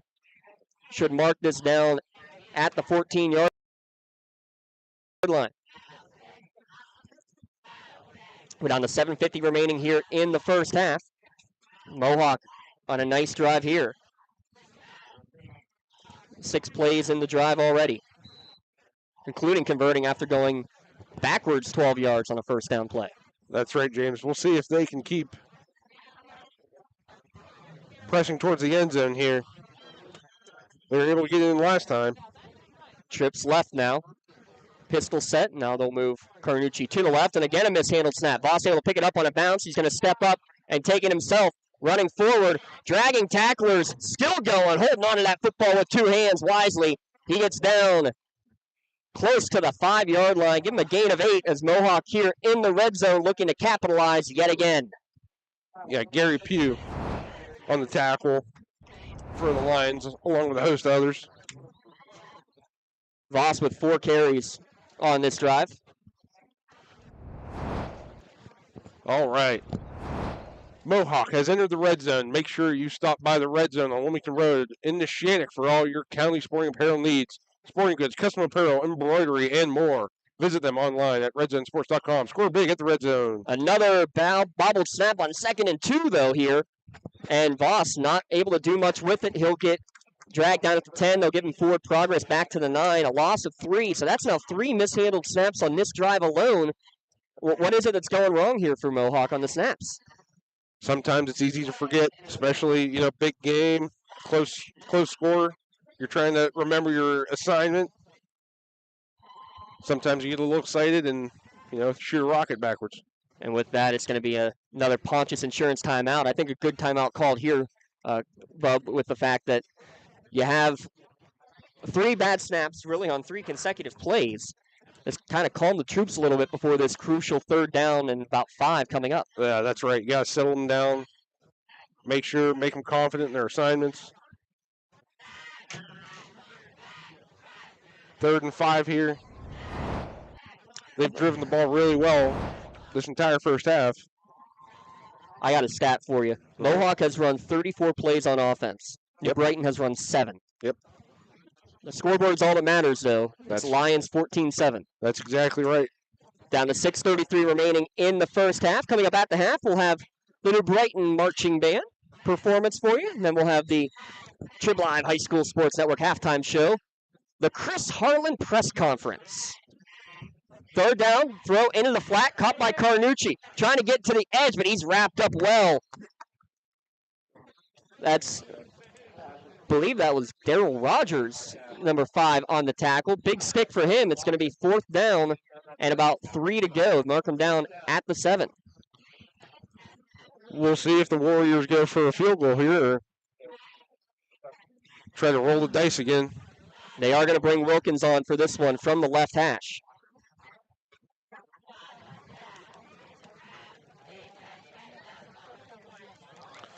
We'll see what he looks like from the left hash now. So they'll mark it down at the 14, so this will be a 24-yard attempt for the sophomore. 4 for 4 for field goals on the season, 3 of them made last week. Voss to hold, snap back, the kick is up, and the kick is blocked. Kick is blocked. Voss is going to pick it up, and I'll actually just roll on it. Sorry, that was number 13 falling on it, Bowden Leslie. That was Blake McKay coming off the left edge, and just great play by him. Blocked field goal. The blocked field goal means another great drive for Mohawk, resulting in no points on the board. A 10-play drive with no points. So a 7-play drive, a 6-play drive, and a 10-play drive, resulting in no points on the board for the Warriors. We're down to 5:35 remaining in the first half. Yeah, we'll see what New Brighton dials up here. 5 minutes, plenty of time for New Brighton to come back and score. Wildcat, yep, over to the left. Williams to the left. He's going to try to throw it on the run. Low pass looking for McKay. He had the touchdown pass and the blocked field goal, but unable to hang on to this one. So interesting little wrinkle. You let the lefty try to throw it out of the backfield. Yeah, it surprised me when he came up with his left hand there.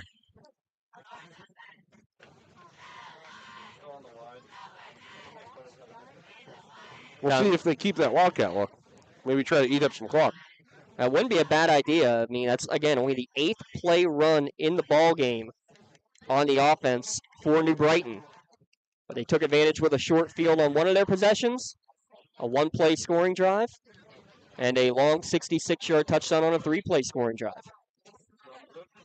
Dropping back is Haddix. He's going to get swallowed up in the backfield and sacked. That's Vinny Perry there. Big loss back to the 16, so that's a loss of 8 on the sack. Great play by Vinny Perry. Getting in there, not giving Gabe Haddock any time. 3rd and long. Oh, 3rd and long, down to 5 minutes remaining in the first half. And I think if you're the Mohawk coaching staff, you're telling your secondary, don't get beat deep. Yeah. There's an art to playing secondary in a situation like this. You cannot give up deep. However, you can't let them make it a 4th and short either. So Haddix will be in the gun. Williams, the lone receiver, to the bottom of your screen. Man coming in motion and bobbled snap, and Mohawk's on it. Mohawk's going to get the turnover. And it's Vinny Perry doing the dirty work again. Yeah, that great timely turnover for Mohawk there. Finally on the other end of one. And the man down on the play, too,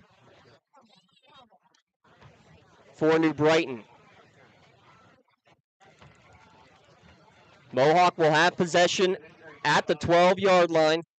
Injury timeout on the field.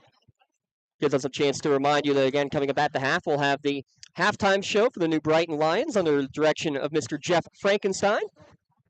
The movie theme, very, very fitting for a man by the name of Jeff Frankenstein, by the way. And as I look over at our camera person, Ashley, do you remember Mr. Frankenstein? He actually student taught when we were in high school, as crazy as that sounds. But shout out to Mr. Frankenstein, and thanks for all his information. By the way, the Mohawk Area Marching Band not in attendance this evening. A few too many close contacts in the COVID case. All right, and the Mohawk Warriors will be in the red zone. Then they have entered the red zone. Make sure you stop by the red zone on Wilmington Road in the Shank for all your county sporting apparel needs, sporting goods, custom apparel, embroidery, and more. Visit them online at theredzonesports.com. Score big at the red zone.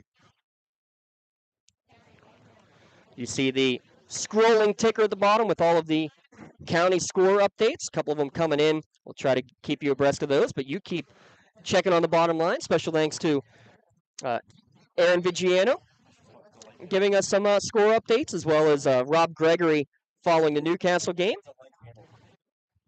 Please send us your score updates as they're going throughout the course of the evening. You can send them to us on Twitter at LC SportsNet. And here's the bad news for New Brighton.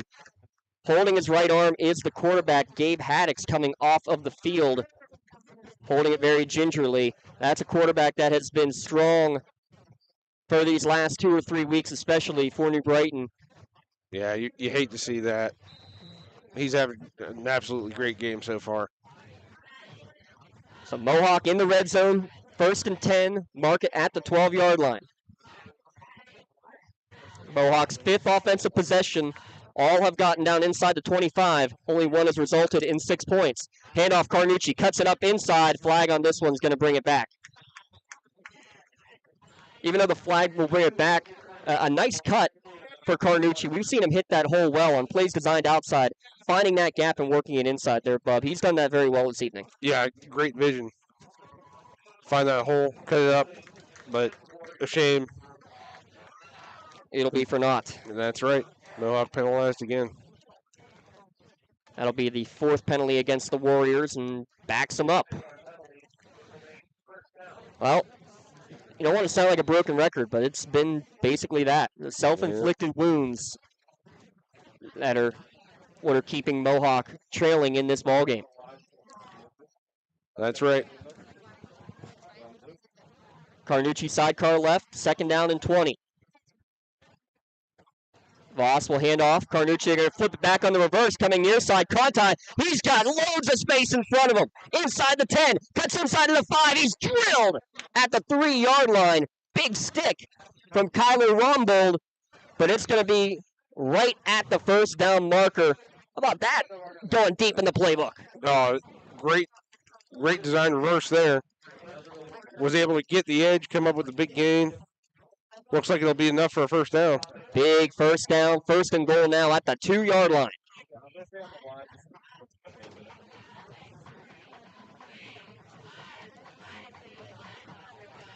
Can't get asleep on those little trick plays. Under center, Voss is going to go with the bush push, trying to sneak his way in. The rugby scrum, it'll depend on the mark, and they're going to say he's just short. Wouldn't be surprised if Mohawk chooses to do that a couple more times. We're down to 3:36 remaining in the 1st half. Mohawk trying to tie it up. Again, every possession for Mohawk has gotten inside the New Brighton 25. See if Voss tries to sneak again. Under center. This time goes on the left edge, and he's going to get in there for the touchdown. Yeah, that time, J.C. Voss kept his head up. Able to look over to his left and find the hole, get in for the score. Great job by J.C. Voss and those guys up front there from Mohawk. His 2nd rushing touchdown of the year and an extra point away from tying this one back up with 3:18 remaining in the 1st half. Credit to Mark Conti on the reverse to set up that scoring opportunity. Wilkins has had a field goal blocked. Coming off that edge again was McKay, but this time the kick is off in time, and it is good. We're tied at 14 with 3:18 remaining here in the 1st half. Don't go anywhere. It's the Lawrence County SportsNet, powered by LCAP. Wherever you're going, Axe can get you there. The bowling alley, beauty salon, and even the library. Axe can get you there safely. The grocery store, the pharmacy, and the bank. Axe can get you there comfortably. Going to work, visiting a friend, or just to relax at the park, Axe can get you there affordably. Axe is here to get you there, safely, comfortably, and affordably. Choose Axe as your driving service and give us a call to schedule a ride.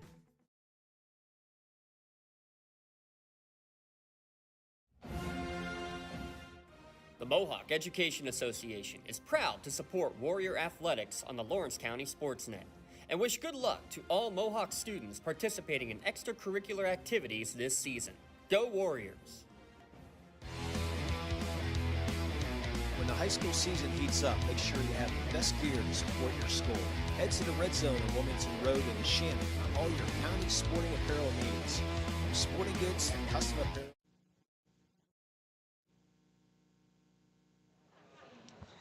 Mohawk has lived in the red zone tonight. They capitalize on that one. A 14-14 game with about 3 minutes remaining in the 1st half. Looks like it's Pugh on the return here. And another big return. You can see that they're trying to keep it away from the playmakers, but it doesn't matter. Gary Pugh this time gets that long return close to midfield. Yeah, New Brighton's done a great job this half of whenever they do get the ball back on a kickoff, they're having great. They've given themselves great field position. 3:12 remaining. Ball on the 47-yard line. Gabe Haddix went down with an injury to apparently to his shoulder on the last drive. He sits on the bench being tended to by the staff. Looks like he has ice on his elbow as we look. And it's going to be, well, we think Gary Pugh, but looks like number 10, Brian Taylor, getting the play from Coach Greco, is going to go and check in. No, he will go to the wideout position. It will be a wildcat look with Keandre Williams and two others in the backfield. And a whistle and a false start called as Williams was trying to get everybody lined up.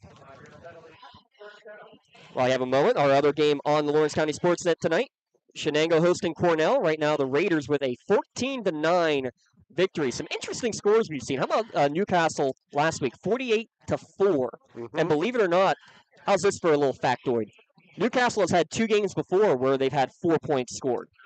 One where they won 14-4 and one where they lost 6-4.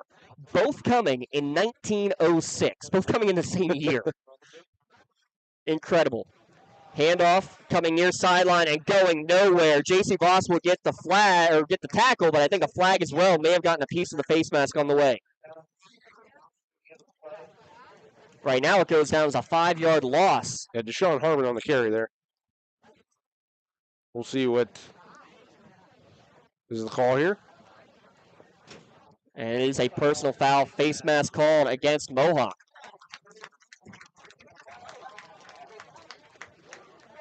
So a loss of 5, then the 15-yard penalty.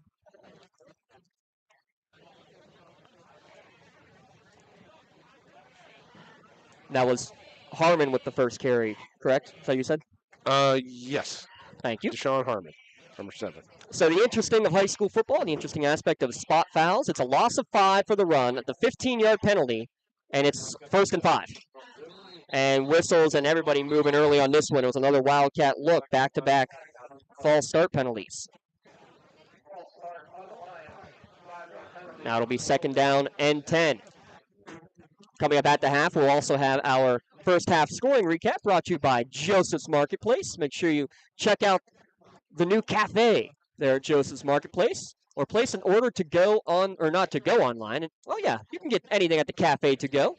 JosephsMC.com. Joseph's Marketplace, family owned and operated since 1915. Yeah, Joseph's new coffee shop in there. Great stuff. My wife loves it. And it'll be 1st and 10, James. 1st and 10, that's right, after the face mask penalty. And right now, New Brighton just struggling to get themselves lined up properly. Williams will be in the wildcat again. Another delayed snap. Rolling out to his left is Williams, and he's going to get to the edge with the stutter step. Going to get a block, and he's going to get enough for a 1st down. The outside backer, Junior Micko, couldn't keep him inside. Williams gets outside and gets the 1st down. Yeah, J.C. Voss finally able to push him out of bounds there from the Warriors. Great run there by Keandre Williams. His 2nd, both coming from the Wildcat formation. And it might just be a heavy dose of that for the rest of this contest. Well, you would think that. And as soon as I say that, Williams is going to check out for a play. The new quarterback in there is number 10, Brian Taylor, a sophomore. He's got 2 backs in the backfield with him on this 1st and 10. We're down to 2:40 remaining. Handoff, near side, only the 2nd carry of the game for Kevin Williams. Big run, big hole on the near side. Rumbling, stumbling down to the 10.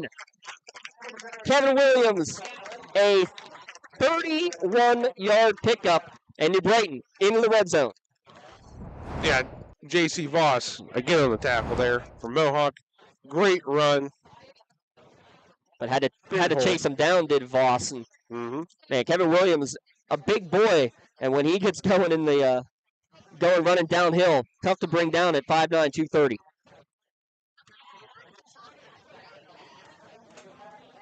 Yeah, it's never fun as a defensive back to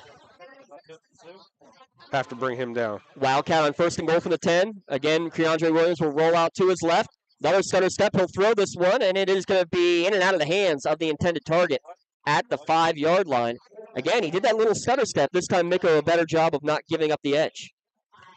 Yeah, good job there. It appeared Junior Mika was on the edge there for the Warriors and didn't give up the edge to him that time. Believe it was Blake McKay again, the intended target going across the middle. New Brighton bringing a lot of players in and out. Talk about Mohawk using a lot of different receivers. New Brighton the same way. 2 minutes remaining here in the first half. Low snap, and ball still on the ground, fighting for it, and did Kevin Williams fall on it?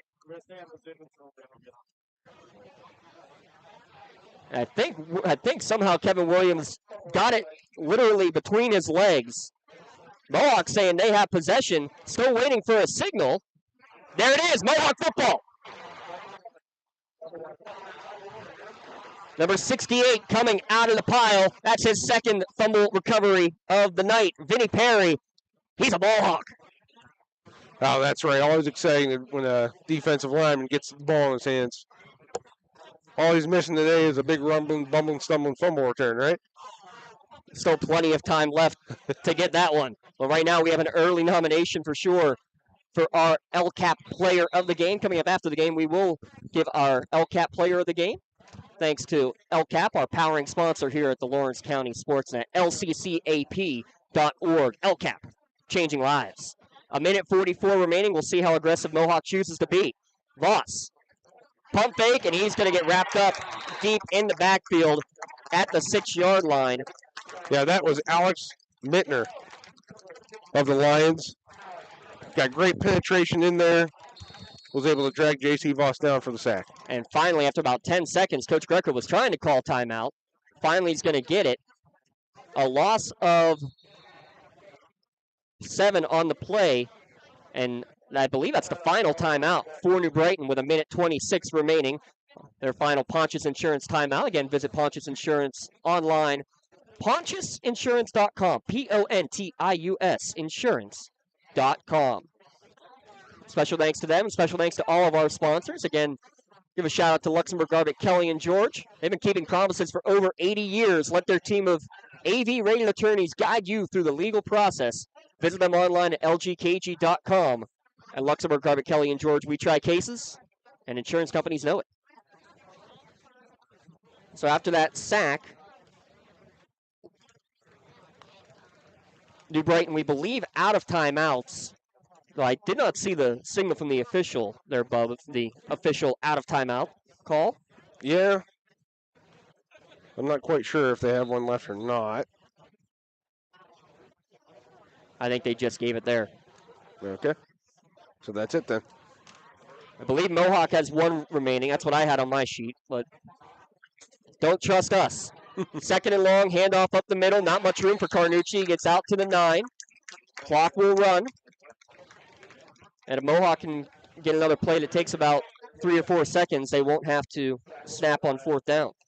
Yeah, Alex Mittner there again on the stop for the New Brighton Lions. We've called his name a lot, about as much as we called Vinny Perry's for Mohawk. He's having a good game up front so far. We're going to have some fun first half stats updates in this one.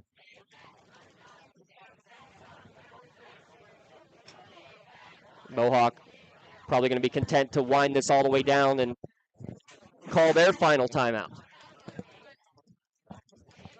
We'll get you some more score updates throughout the course of the evening as well during our halftime break. Remind you again, coming up at the half, we'll have full band performance from the New Brighton Area Marching Band.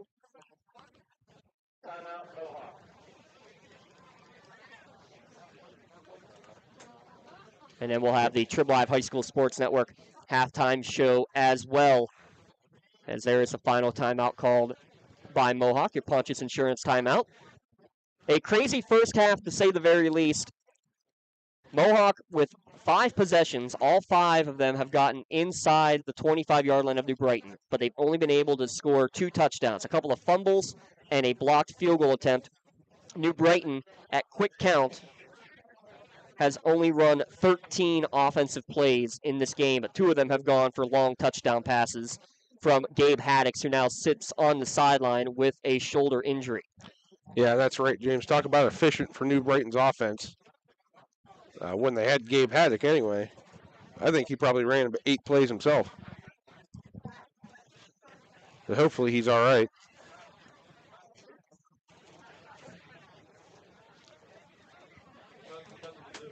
So third down out of the timeout. It's going to be a tight formation, and Mohawk, because they wound that clock down, they'll just be able to take a knee and take this to the locker room. New Brighton cannot stop the clock. Team rush for a loss of 1, and that'll be how the first half comes to an end. 14-14.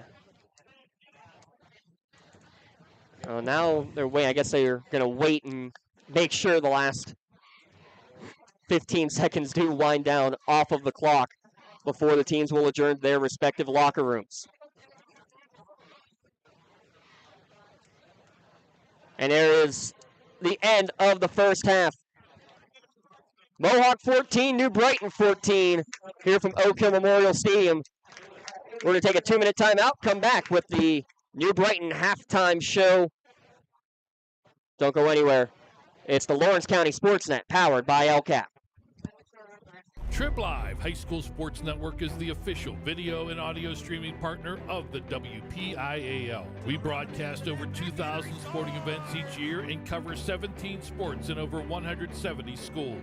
At HSSN, you'll find the latest in high school sports news, live and archive broadcasts, scores, standings, and much more. Trib Live High School Sports. Wherever you're going, Axe can get you there. The bowling alley, beauty salon, and even the library. Axe can get you there safely. The grocery store, the pharmacy, and the bank. Axe can get you there comfortably. Going to work, visiting a friend, or just to relax at the park. Axe can get you there affordably. Axe is here to get you there safely, comfortably, and affordably. Choose Axe as your driving service and give us a call to schedule a ride. When the high school season heats up, make sure you have the best gear to support your school. Head to the Red Zone on Wilmington Road in Shannon for all your county sporting apparel needs. From sporting goods to custom apparel to embroidery and more, the Red Zone has it all. Quality gear for all 8 schools in the County of Champions. Stop by and enter the Red Zone or visit them online at theredzonesports.com. Score big at the Red Zone.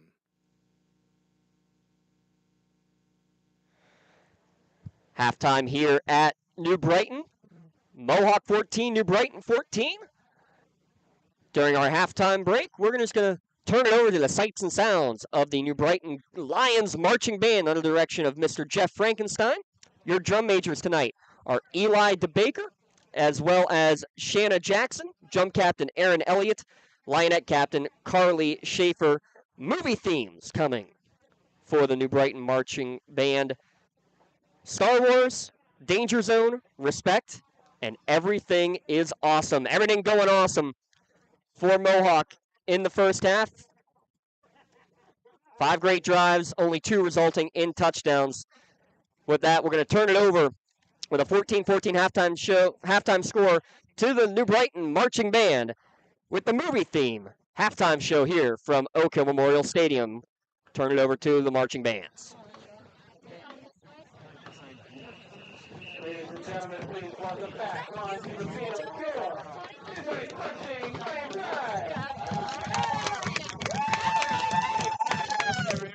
And I'm talking about my friend, Shanna Jackson. Drum captain Aaron Elliott. Line captain Carly Schaefer. The line right is under the direction of Mr. Goldstein and Mr. Jeff Frankenstein. Line instructor Mr. Kenny Rockland. Sponsors Mr. Cam Rockland.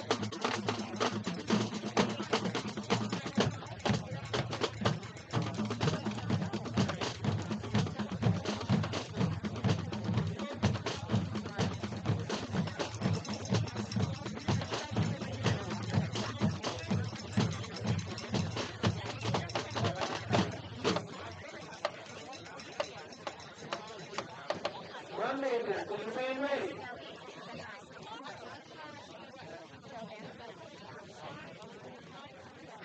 For your viewing, it would be enjoyable to be opening our movie show with music composed by John Williams from Star Wars: The Force Awakens. Here is Star Wars, the main theme in Ray's theme.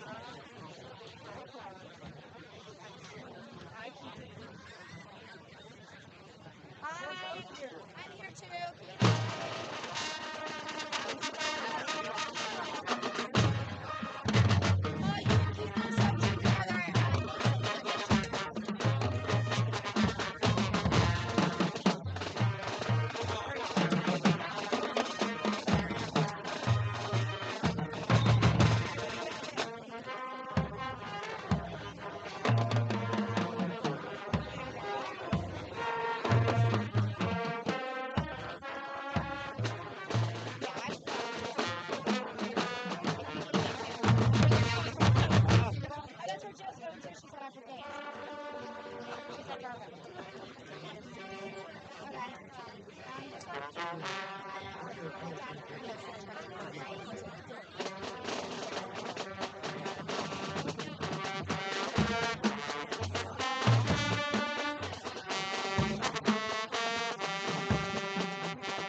by Otis Redding and covered by Aretha Franklin in 1967. Aretha performed this song in the 1998 movie Blues Brothers in 2000. It will feature Chloe Darling and Jane Fester on trumpet. Here is Respect.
18 starting from the Pregame movie.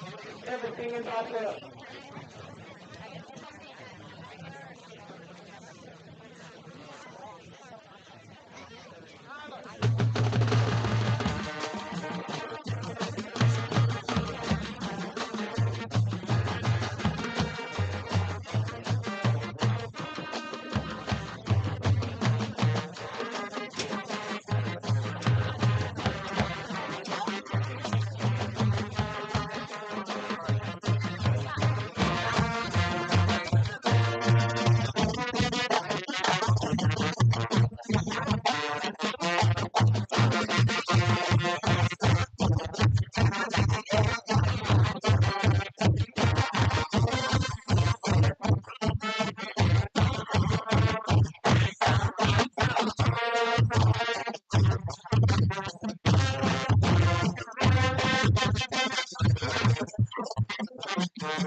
That's the new Brighton area marching band again under the direction of Mr. Jeff Frankenstein, Eli DeBaker, and Shanna Jackson, the drum majors for the Lions marching band. And with that, let's now send it off to the Trib Live High School Sports Network studios. Don Rebel and Chris Harlan doing the Chris Harlan press conference.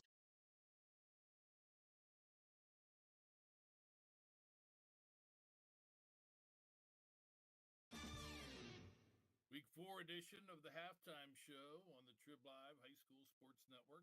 Don Rebel, Chris Harlan. Our little get-together sponsored by SC Tire and Export Tire, your local tire experts. They work hard to earn your business. They have your size tire in stock installed today. All the best brands at the best tire prices. SC Tire, Route 51, Bell Vernon. Export Tire, Old William Penn Highway and Export. Check out their Google reviews if you're shopping for tires online. Well, every week we get together with Chris, and he offers his expertise on certain particular subjects. So this time we would get his expertise on the subject of Chris Harlan. This is let us begin with the first ever Chris Harlan press conference. I'm used to asking questions. I'm not used to answering questions. He's a nervous Nelly. All right, first question for Chris Harlan. Let's get a little check on your background. You don't have to go into full detail, but how did you get started in the business, and how did this business lead you to the Trib Live High School Sports Network? Growing up in Newcastle, I was always a sports fan. I went to Slippery Rock University, was editor of their college paper up there, The Rocket. Shout out to all the people working at The Rocket still today. And after college, went to Beaver County Times and worked there for about 9 years, I'd say, and then came down to the Trib. And all the way, I covered a lot of stuff over the years, enjoyed it, and I can't complain. I like it. Now I've been to the Trib, I think, 11 years now, 12 years. So wow. It's been fun.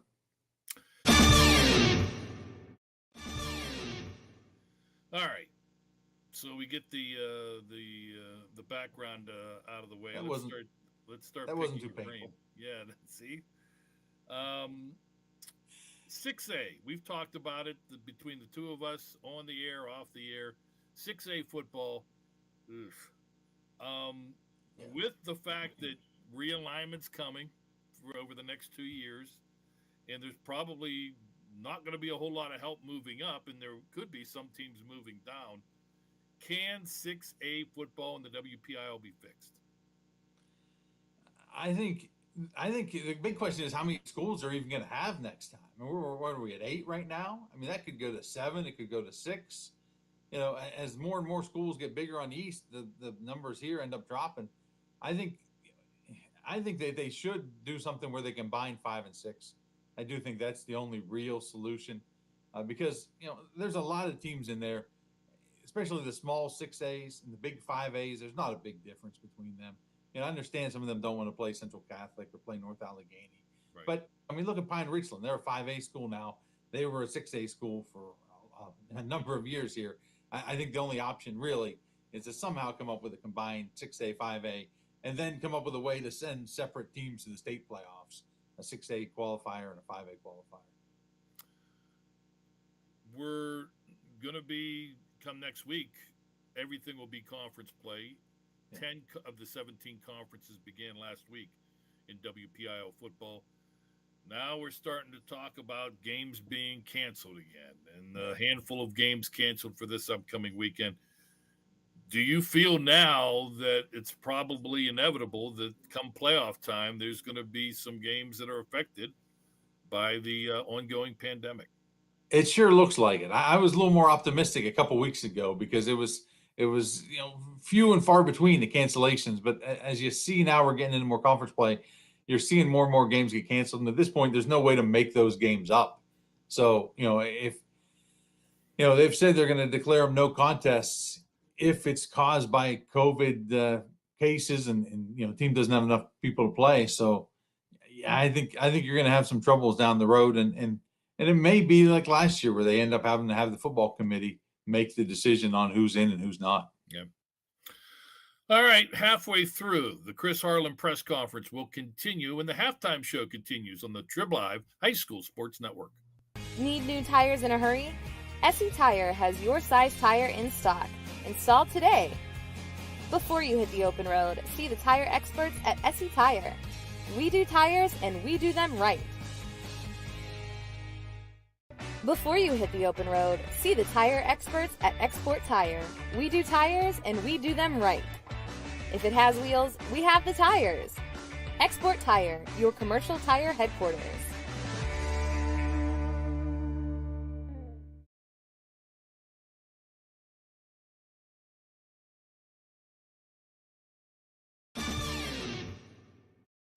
Halftime show continues on the Trib Live High School Sports Network. We're with Chris Harlan. It is the first ever Chris Harlan press conference. Chris, favorite high school sport to cover? Oh, I think it's football. I like football. I like the state basketball tournament the best. If you're talking about just the tournament and the thing, I think the basketball tournament is probably the most fun to cover. Just general sport, I think football is the most. Where it's once a week, you get a nice build up to every game. Kind of the way the NFL is too. You get that whole week of build. So I think football, no doubt. But baseball is nice weather.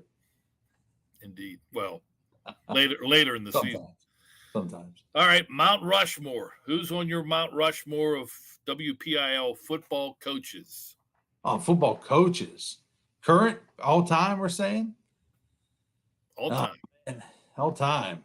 I think you got to talk about Jim Render has to be on that list. He's got to be there. Other guys like Jack McCurry, I think you got to consider. Having a shout out to my alma mater, Phil Breidenbaugh, is a name from the past. Sure. I don't know. I think that's a tough one. For me. Well, you gave me three. You just need to give me one more. I don't know, because there's two guys right now who I think should be on there are Bill Chirpak and Bob Palko, two active guys right now who I think when all is said and done, those guys definitely should be on that list. All right, Mount Rushmore of, we'll make this a little easier, WPL football players that you have seen. Oh, that I've seen. Okay.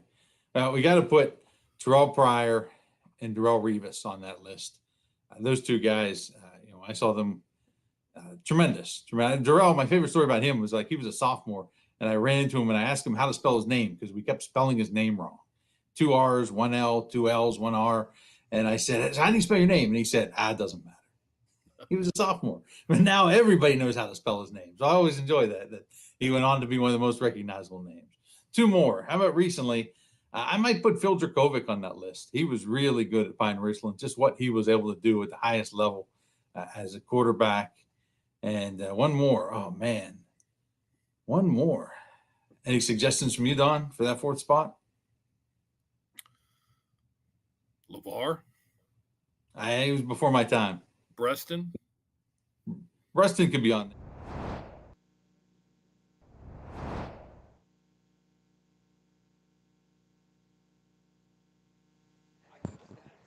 Thank you, Don and Chris. Chris Harlan, a Newcastle native, so some Lawrence County touch. We'll have to get him on the Lawrence County SportsNet podcast series here at some point throughout the course of the year. But right now, it is halftime. Teams just coming back out onto the field for the start of the second half. 14-14 the score here between New Brighton and Mohawk. Real quick, let's take a look at the Joseph's Marketplace scoring recap from the first half. It was New Brighton striking first on 3rd and long, deep in their own territory. Gabe Haddix goes deep. Blake McKay burns by the defense. A 66-yard touchdown pass made it 6-0. The kick was no good. Mohawk, their first two drives both get deep into New Brighton territory, but both result in lost fumbles. It was until the first couple plays of the second half, or second quarter, I should say, that Mohawk got on the board. Started with great field position after a short punt, starting at the 31-yard line. They go 4 plays, get a 4th down conversion, 4 more plays, another 4th down conversion. Jimmy Guerreri on the throwback, a 4-yard touchdown pass on J.C. Voss. Mohawk took a 7-6 lead. The very next play, Keandre Williams, 44-yard pass from Gabe Haddix.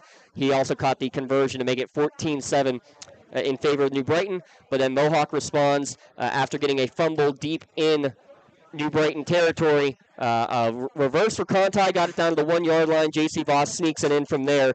14-14, your halftime score. Total plays run in the first half. Mohawk, 41 plays. New Brighton, 14 plays. Total yards, 206 for Mohawk, 131 for New Brighton. But the big story we're hearing up here as we bring in Bob Kirkwood is the news on the quarterback for New Brighton out for the rest of this game. Yeah, word is we won't be seeing him again. That's a shame. He was having an amazing game, and New Brighton will certainly have to adjust, expect to see a lot more of that Wildcat. New Brighton getting a little creative. We'll see if they continue to try to stretch the field. Just a shame when a key component of your offense gets injured in a very good game. Shoulder, elbow injury, it appeared, and we wish a speedy recovery for Gabe Haddix. 2 long touchdown passes for him. 4 first downs for New Brighton in the first half. Mohawk unofficially with 8. 4 of 4 on 4th downs were the Warriors, and that was key. They couldn't convert on all the 3rd down efforts, but when they didn't, 4th down, they had New Brighton's number on those 4th down attempts. And in fact, until that last kneel down for a 3rd down non-conversion, every 3rd down they didn't convert, the only 2 that they didn't get on 4th down were the kneel down, because they didn't take a 4th down, and a blocked field goal. So you avoid the turnovers, and this could be a big margin for Mohawk in the lead, but instead it's a tie ball game and a lot of game here to play. That's right, and not to take anything away from New Brighton, because their offense has been explosive. Really good job of getting that ball in the end zone very efficiently. Mohawk, though, they've driven the ball very well all year. We'll see if they continue to have some hiccups in the red zone. That's something they really have to work through to kind of take their play to another level. We'll see when they come out the second half if they drop anything just a little bit differently. Tell you what, though, their young offensive line is playing really well today. And J.C. Voss passing 14 of 19 for 133 yards. Mark Conti, 6 receptions for 47 yards. Taking what the defense gives you has been the name of the game. And if Mohawk stays in front of the sticks, you expect them to continue to march down the field. But at this point, too, 2 veteran coaches who know what they're doing. Which team makes the better halftime adjustments? What are you saying in the locker room if you're Coach Greco for New Brighton or if you're Coach McCutcheon for Mohawk? Well, if I'm Coach McCutcheon for Mohawk, I'm going to tell my guys, we got to concentrate. The mental mistakes got to end now. Focus, execute. Like they can execute. They've shown they can execute. If I'm Coach Greco for New Brighton, I'm reassuring them that you plan for every eventuality. Gabe Haddock had not coming out for the second half. That's going to be a major blow, but, they already run a Wildcat, so they're going to lean on that a little bit, and we'll see what I believe it was yes. Brian Taylor. We'll see if Brian Taylor can continue being somewhat as efficient as Gabe Haddix has been. But excited. We have a great game here, and we'll see if any team can crack it open in the second half. Mohawk won the toss and chose to receive, so New Brighton will get the first crack here in the second half. Squib kick taken at the 19-yard line. Coming near side is McKay. Has a wall of blockers. Can he get to the edge? Yes, he can. 35-40 before he's driven down by a couple of Warriors at the 45-yard line. Again, great starting field position coming for New Brighton. Yeah, that was Justin Boston that finally tracked him down for the Warriors. So let's take a look again at the starting lineups. Your starting lineups brought to you by my broadcast colleague tonight, Michael Kirkwood Jr. Visit him at castle-realty.com. Gabe Haddix out of the lineup, injured.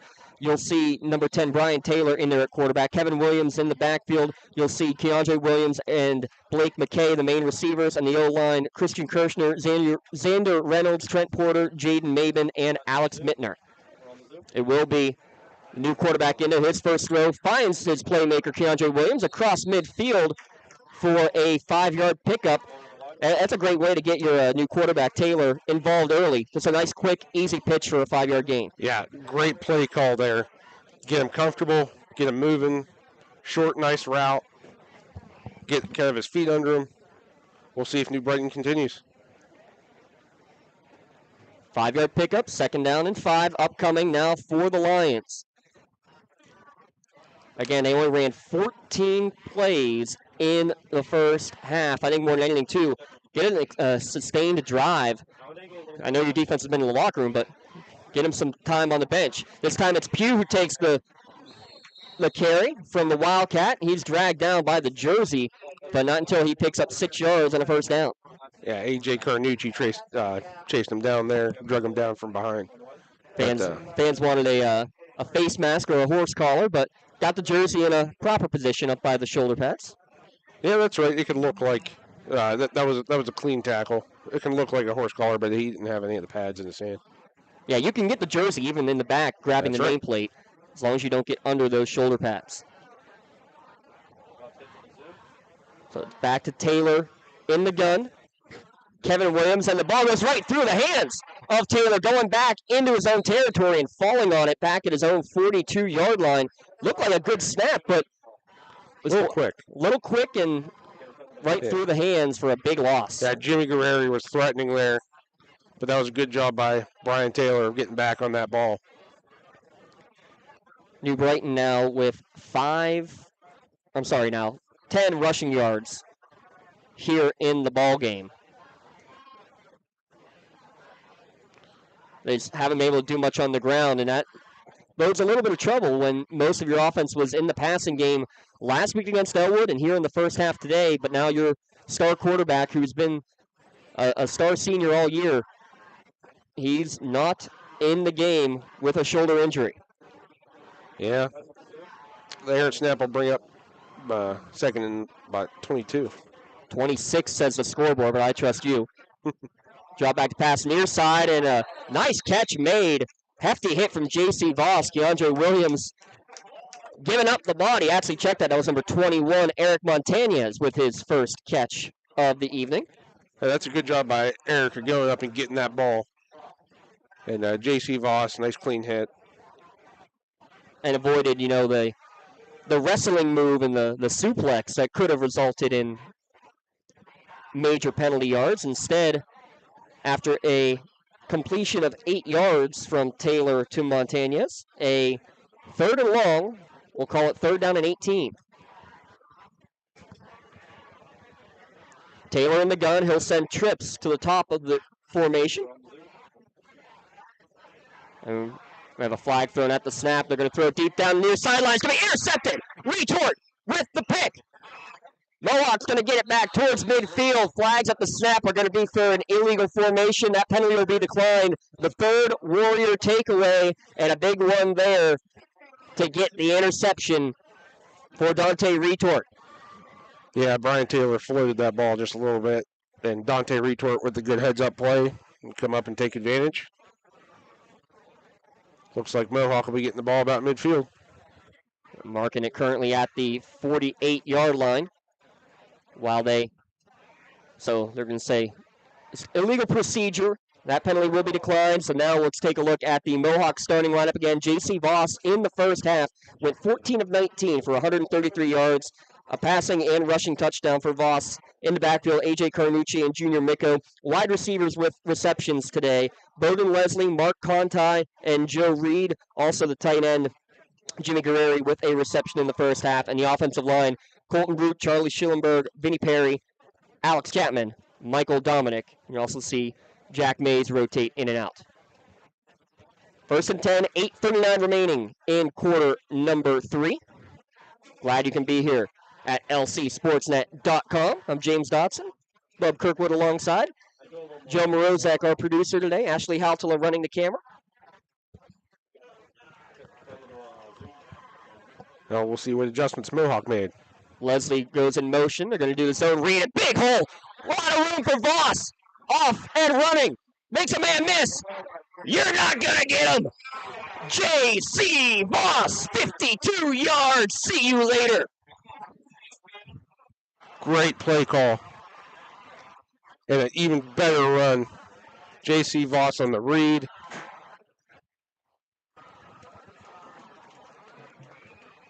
Talk about hitting a home run. Usually it's in the passing game. The quarterback calling his own number. Everybody went with the running back, Bub. And That's Voss right. saw nothing but green in front of him. And I'll tell you what, Mohawk's wide receivers did an absolutely excellent job of selling pass. New Brighton's corners have been up on them all game. They went down the field for a pass. Their corners weren't able to participate until it was too late.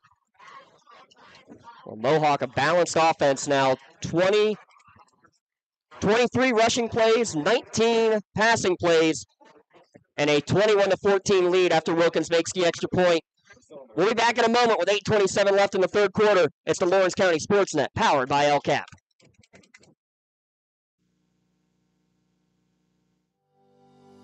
Joseph's Marketplace is Newcastle's favorite family-owned hometown grocery store and coffee shop. Fresh meats and produce, full-line deli, homemade foods, and much more. Joseph's Marketplace has hot foods prepared every day. They also have Newcastle favorites like grape leaves, hummus, and wedding soup available daily. Follow Joseph's Marketplace on Facebook and Instagram for daily updates or stop in to see what's cooking each day. Come hang out at the brand new cafe and bakery, full of great coffee, drinks, sandwiches, snacks, sweets, and free Wi-Fi. In a rush? Go to josephsnc.com and place your cafe order online. Joseph's Marketplace, family owned and operated since 1915.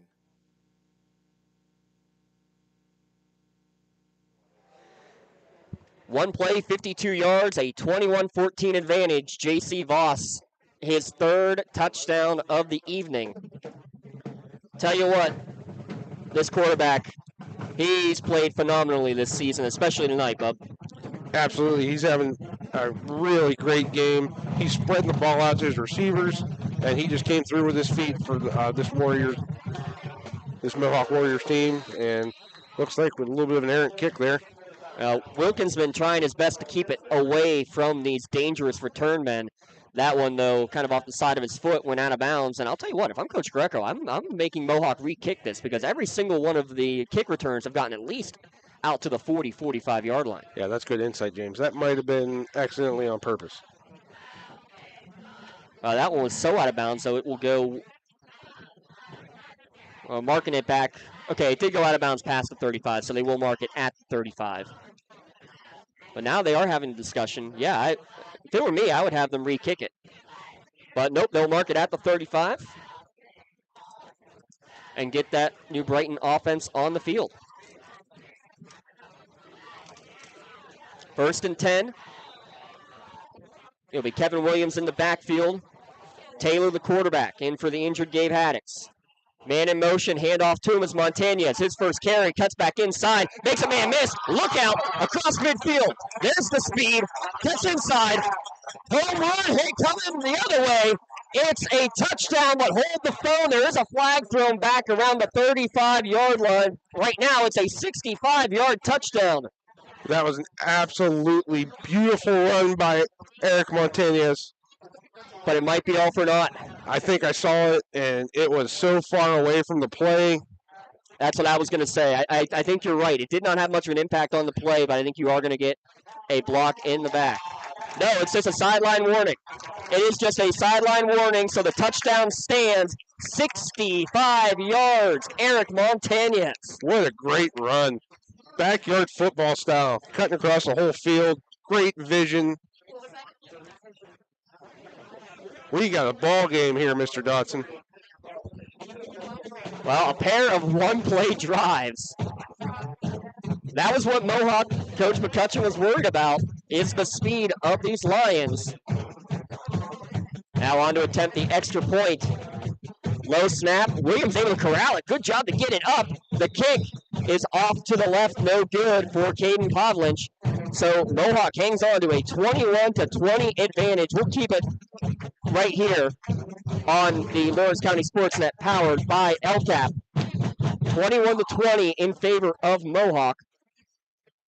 A one-play drive for J.C. Voss, a 52-yard touchdown, and then a 65-yard run for Eric Montañez. And he had a whole other level of speed. He kicked it into high gear, and then he had another one after that. I'll tell you what, don't go to sleep on the Lions, even without their star quarterback. They're doing a great job of still using their weapons.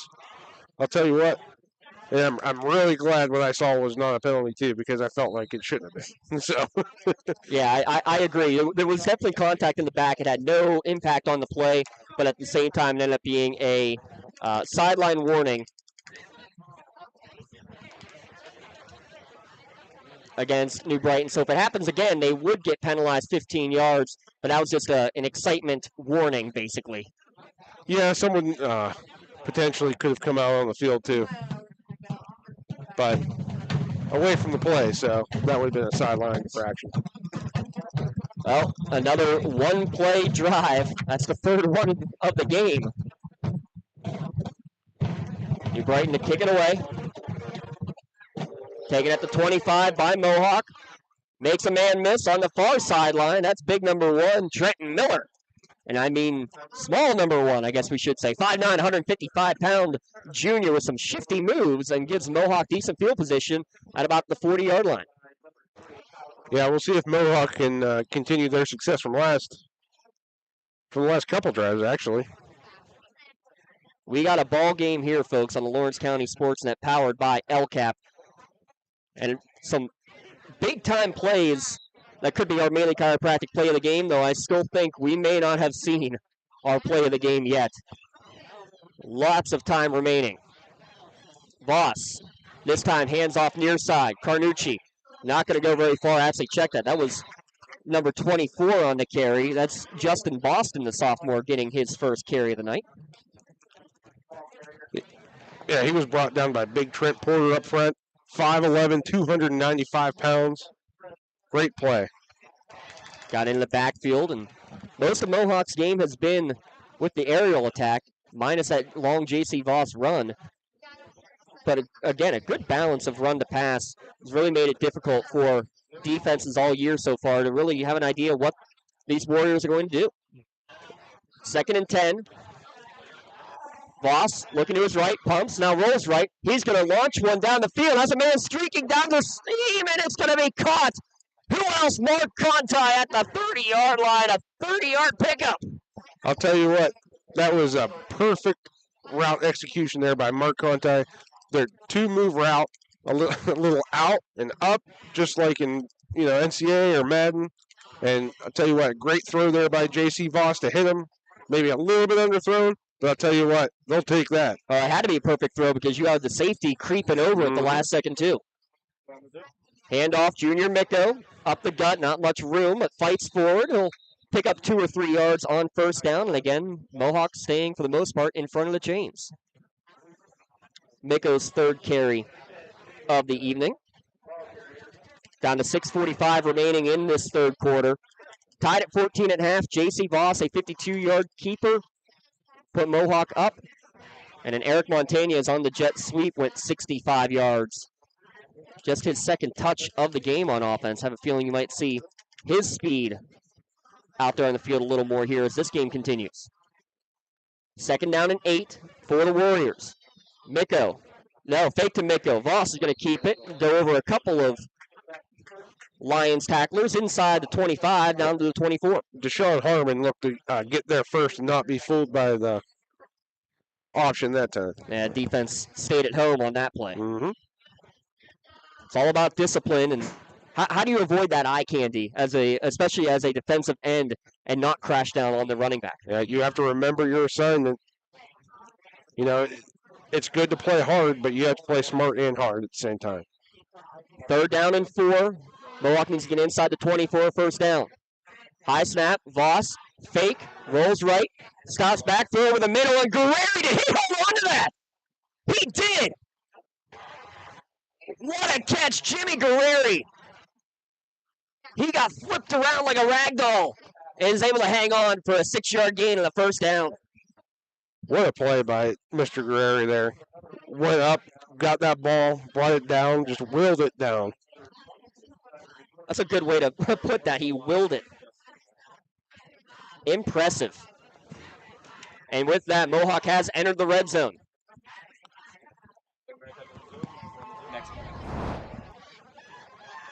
Leslie in motion across the formation. Another low hard snap. Voss, play fake, will keep it. Tries to get to the outside. Not going to go anywhere. Maybe loses a yard. Parker Kaufman on the stop there. All right, the Warriors have entered the red zone. Make sure you stop by the red zone on Wilmington Road in Neshannock for all your county sporting apparel needs. Sporting goods, custom apparel, embroidery, and more. Visit them online at theredzonesports.com. Score big at the red zone. Special thanks to Andrea and Mark Kaiser. What great stuff. If you've not been into the red zone, trust me, you got to check it out. Lots of great stuff for all sports, all 8 county teams. Absolutely great stuff, including my favorite, we'll call it the mom T-shirts. Hound's Life, Warriors Life, Lancer's Life, all the above. Real cool designs, and guess what? If you somehow can't find a design that you like, go talk to them. Come up with your own design. They'll gladly work with you and print it out. They created our T-shirts, and as well as our Play of the Game and Player of the Game award shirts. Lots of great stuff. Visit them on Facebook and online, theredzonesports.com. Here's a Wildcat look. Mark Conti at the quarterback position. Fakes the handoff. Conti will keep it himself left side. Big hole. 10-5. Touchdown. Warriors. J.C. Voss was on the sideline for that play. Mark Conti, he threw the pass last week in a trick play. This time takes it up the gut for the score. I'll tell you what, explosive speed on that play from Mark Conti. He hit that hole hard and fast. Great play. That was that read again. And Mohawk, another big touchdown. Conti, as a sophomore, was the starting quarterback for these Warriors, mainly in a ground attack game. Moved to wide receiver last year with Voss taking the shots behind center. Snap back. Wilkins' kick is true. 28-20. Mohawk with the lead down to 4:08 remaining. Don't you go anywhere, folks. We got a dandy of one here at lcsportsnet.com. The Lawrence County SportsNet, powered by LCAP. For more than 120 years, people have been relying upon Martindale Hubbell's AV preeminent rating to select their attorneys. If you're involved in a workers' compensation situation, you should do the same. LGKG has been AV rated for over 40 years. Has your child's early education slowed down or even paused due to the pandemic? This is crucial time you can't get back. LCAP can keep your little learner on track for success. We have options for working and non-working parents with in-person childcare and age-appropriate virtual learning to keep them busy and engaged. Parents, don't hit pause on early learning. Lawrence County Community Action Partnership can jumpstart their future. Learn more at lcap.org.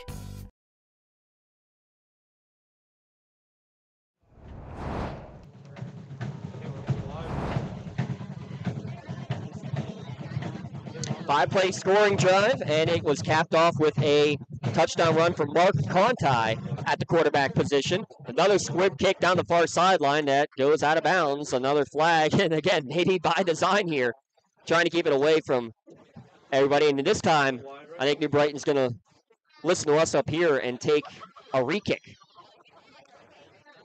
That appeared to be definitely accidentally on purpose.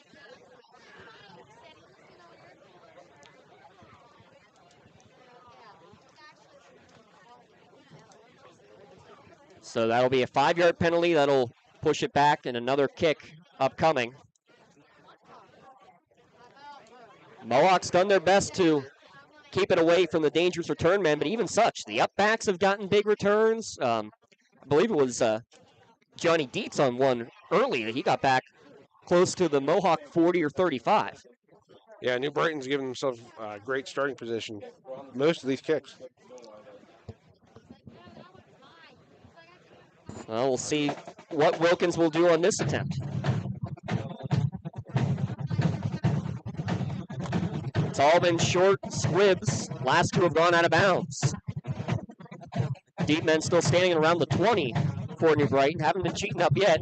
This squib kick will stay in bounds. Actually goes off one of the New Brighton players before going out of bounds, and this will not be a penalty, and it'll be a possession at about the 32-yard line. Coach Greco's saying, hey, push it back. I don't think he realized that it touched one of his Lions players. Yeah, it appeared from up here that it did. Officials are going to discuss and make sure that they all saw it the same way.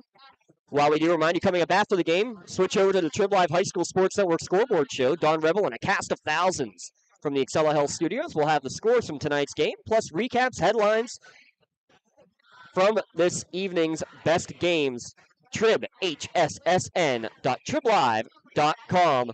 It did take a deflection off of a New Brighton player and out of bounds at the 32, so that's where New Brighton will take over, 1st and 10. It was 14-14 at half. J.C. Voss, a 52-yard keeper. Very next play, Eric Montañez, a 65-yard jet sweep touchdown. And then Mark Conti going into the quarterback position, a 19-yard run. Now a flag thrown for illegal procedure. Well, wait a minute. Huh? So now after 3 minutes of discussion, the official comes to the near sideline and drops a flag and calls a kickoff out of bounds. I don't get that one. I don't know. Well. Okay. Well, this is... And oh, man. If I'm the Mohawk coaching staff, I want an explanation. Why at this point has that happened? I believe that should have been a substitution penalty as well. But instead, it's just a Pontius Insurance timeout. Gives us a chance to catch our breaths. I'm James Dotson alongside Bub Kirkwood. And it's been a back-and-forth game. Neither team leading by more than the 8 points that we have at the moment. And it's been a fun one here from Oak Hill Memorial Stadium. At this point, for Mohawk defensively, find a way to deal with the speed. You know the quarterback is out of the game. It's going to be mainly running plays, at least you would think. We'll see how the adjustments can be made. I tell you what, don't go to sleep on Brian Taylor. He's had a couple of nice balls. That's right. When the one interception he had was on a 3rd and long, they forced him to go a little further. He's hit his shorter routes very well. Taylor in the gun will have Kevin Williams behind him in the pistol. Montana is in motion. Fake to him this time. They'll give it to Williams up the gut, trying to go downhill, and he's not going to go far. Out to the 42, make it the 43-yard line. A pickup of 3 on first down.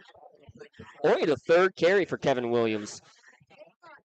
Again, you lose a couple of the big guys in Nia Green and Keandre Abercrombie from a year ago. I think Williams kind of fits that role a little bit. I'd like to see him get a few more touches this junior. 35 rushes on the year, so you're averaging 8 or 9 per game. Hasn't gotten them today. Yeah, he had a longer run earlier today, but we'll see if they continue to lean on him. This time it's Pugh in motion on the jet sweep. It's going to be a double pass. Man streaking down the field is Williams, and it's going to be caught at the 25-yard line. Gary Pugh, who we thought was the presumed backup quarterback, he has a touchdown pass already this year. He throws that one deep inside the 25. I'll tell you what, Keandre Williams there, great job. He beat his man, but he looked behind him, recognized that the pass was short, came back and made a great play on that ball to give the Lions great field position here. Man, that was a great play on his part. So that's the fourth different New Brighton player to attempt a pass this evening. High snap bobbled, and it's going to be batted around. The man of the jet sweep, Montaigne, has actually got a hand on it, is able to corral it, and it's going to take about 10 Warriors to finally bring him down back at the 42-yard line, and a flag thrown after the play. And again, I'm not sure about this one either. I don't know. He still has feet under him. He was still trying to gain yards. And there was no whistle yet. There was no whistle yet. All right, now it stands as a loss of about 15. Yeah, I think the flourish at the end got him there. Well, when there's 8 white jerseys on one New Brighton player, that's a tough one if you're a Warrior fan. It should be an after-the-play foul, so it should be 2nd down and 10 in theory. That should be the way it's, 2nd down. They did change the sticks. 2nd down and 10 from the 22-yard line. Yeah, a little bit of a net there.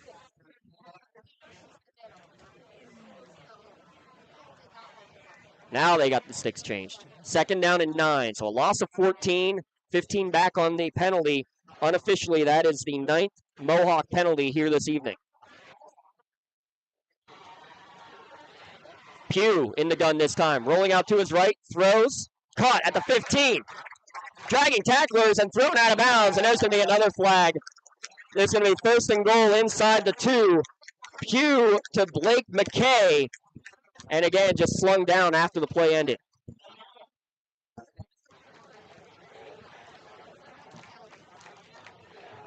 Yeah, that one was a little more.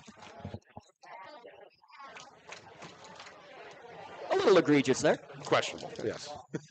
And not a lot of room either between the sideline and the wall. I believe it was J.C. Voss who got a handle. They're calling a horse collar, which, face mask or late hit. I'm not sure how you call a horse collar when he got the front of the jersey, but either way, definitely a foul. Interesting calls here this evening. We'll see with that. On both sides, a lot of questionable. Yeah, his hand could have slipped in there, but full house backfield. First man through is Kevin Williams, and he's going to reach for the goal line, and he's going to be just short. That's New Brighton again in the red zone. I think this is their first official trip into the red zone tonight. Gain of 2 for Williams on that play, but it's going to be 2nd and goal from about the half-yard line.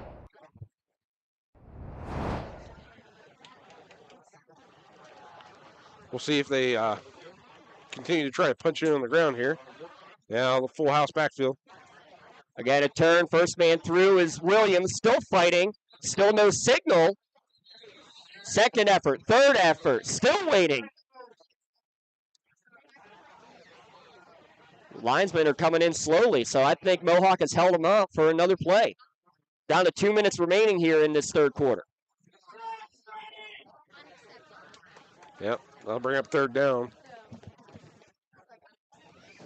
In the meantime, about 20 seconds go off the clock during that time. Now, let me ask you this. Have you had the play clock running the whole time? No official play clock here either. Now they officially give the reset signal. 3rd down and goal from inside the 1.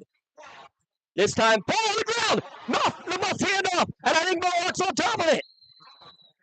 They tried to do the inside handoff to Deshaun Harmon. And this time, Mohawk's going to be the beneficiary of the fumble recovery.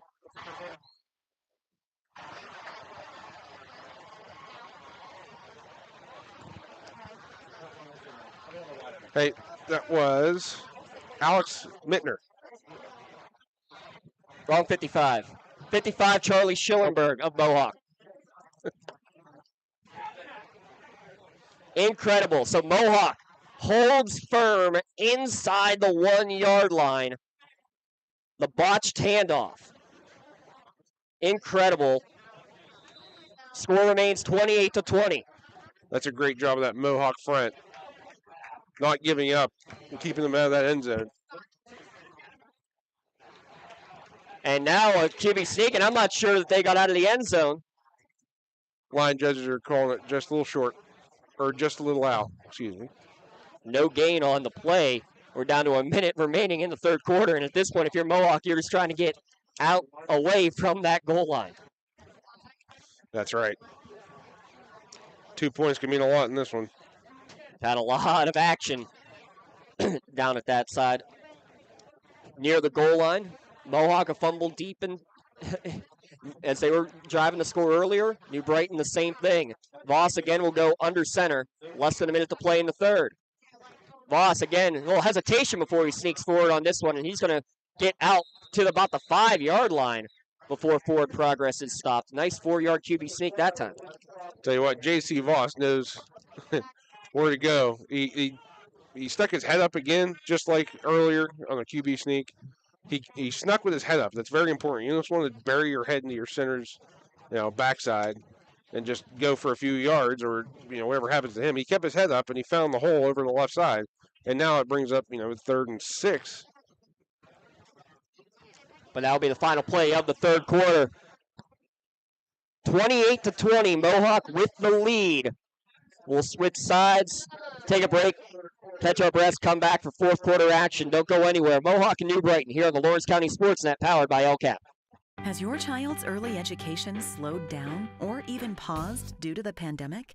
This is crucial time you can't get back. LCAP can keep your little learner on track for success. We have options for working and non-working parents with in-person childcare and age-appropriate virtual learning to keep them busy and engaged. Parents, don't hit pause on early learning. Lawrence County Community Action Partnership can jumpstart their future. Learn more at lcap.org. Looking to buy, sell, or rent in Lawrence County? Get Realtor Michael Kirkwood Jr. in your starting lineup today. Michael Kirkwood Jr. of Castle Realty caters to buyers, sellers, and renters of Lawrence County and the surrounding areas. Call Michael Kirkwood Jr. at 724-301-1482 today. Check out his current listings or list your home at castle-realty.com. People you know, people you trust.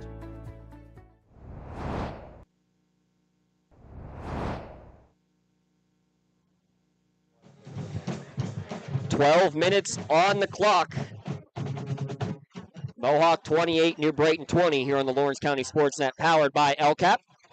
I'm James Dobson alongside Michael Kirkwood Jr. It'll be third down and 5 to go. Ball at the 5 yard line. And Mohawk out of the timeout, out of the halftime or end of the third quarter, actually are having to have a 11 player hustle out there. Now they finally get him on. In the gun is Voss, hard count, and they got him to go across. I think it was 3rd and 6, so it won't be enough for a first down, Bub, but that's a good way to get some extra padded yardage away from your own goal line. That's right. Especially in emotionally charged time, you call a hard count.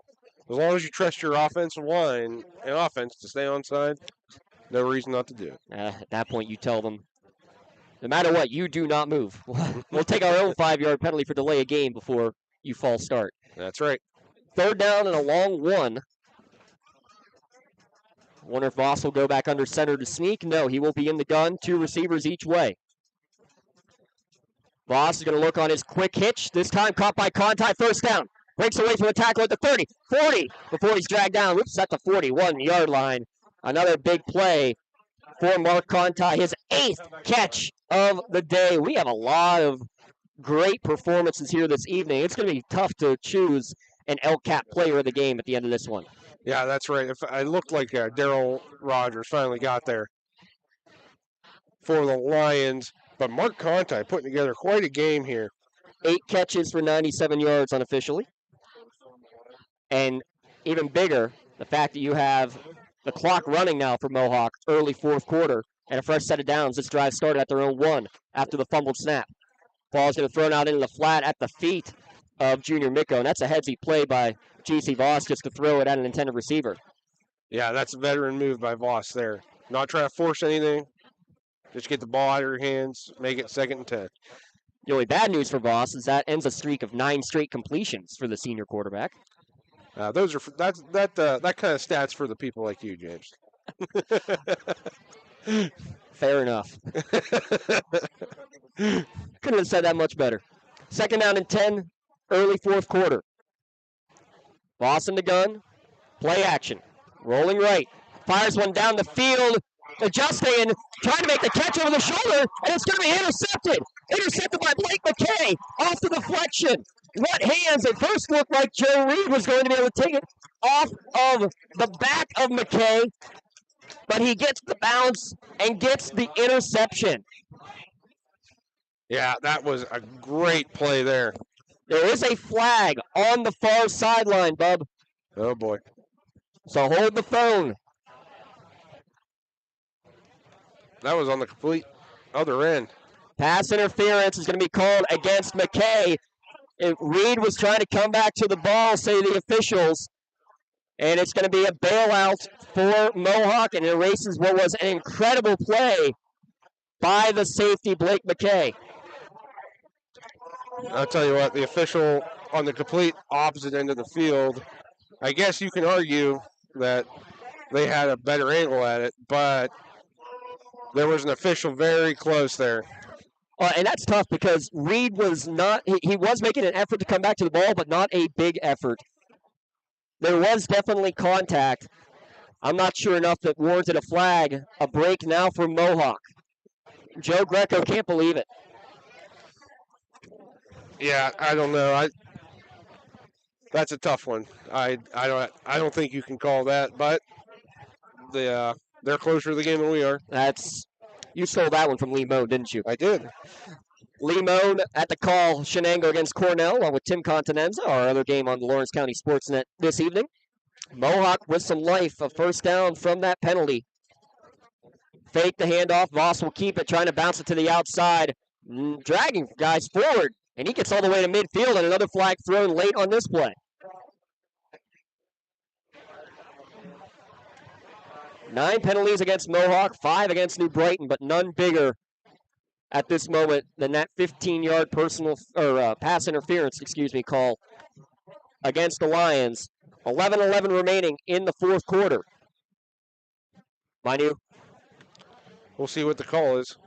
While they sort it out, remind you to call ahead and reserve your seat for after the game at the Crane Room Grill, or place an order for takeout or curbside pickup. Dinner, homemade desserts, even a crowler to go. Call to place your order at 724-656-1553 or visit craneroom.com to see the full menu. Craneroom.com, sponsor of our rolling scoreboard at the bottom of the screen. Trying to keep you updated best that we can. He's all the way on the other sideline, James. It looked like a hands in the face. Well, they're pushing it forward. Enough for a first down for sure. I think Coach Greco wants an explanation. Well, they've marked a 10-yard penalty at this point. So I'm not sure what the call was. Well, first down after a 10-yard enforced penalty. You don't see it on defense very often. Another Wildcat look. Contine, he's going to be dragged down from behind. Mittner has made a couple of big plays here today. Oh, that's right. He got in the backfield. Broke that play up nicely. Good job there. We've said his name a couple times. Yes, we have. Both 55s on the wall or on the line have been very solid this evening in the trenches.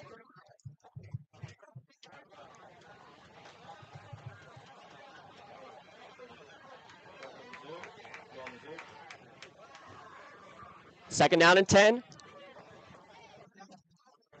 Voss drops back to pass, pump, looks to go deep, and it was well defended on a pump and go. It was Kyler Rombold who actually impeded the progress of the intended receiver, Bowden Leslie. If that's the NFL, Bob, that's illegal contact. No such thing in high school, and it leads to a big sack. Yeah, Deshaun Harmon got there first from the Lions. And you know what? New Brighton's been dialing up blitzes all night. They finally got there. So a sack, a loss of 6. I think they brought 6 or 7. That one. Well, and that's not the time then to have a slow developing play like a pump and go. That's right. 3rd down and long. Voss will drop back. Throw towards the far sideline and a big collision. Ball bounces in, incomplete. Trayvon Phillips with the hit and slow to get up. That's Mark Conte. Yeah, he was on that out route, and that time Williams waiting for him. Actually, looks like Bowden Leslie is the one who's slow to get up on that far side, getting assistance off the field. So here's something we haven't said tonight. Mohawk out to punt.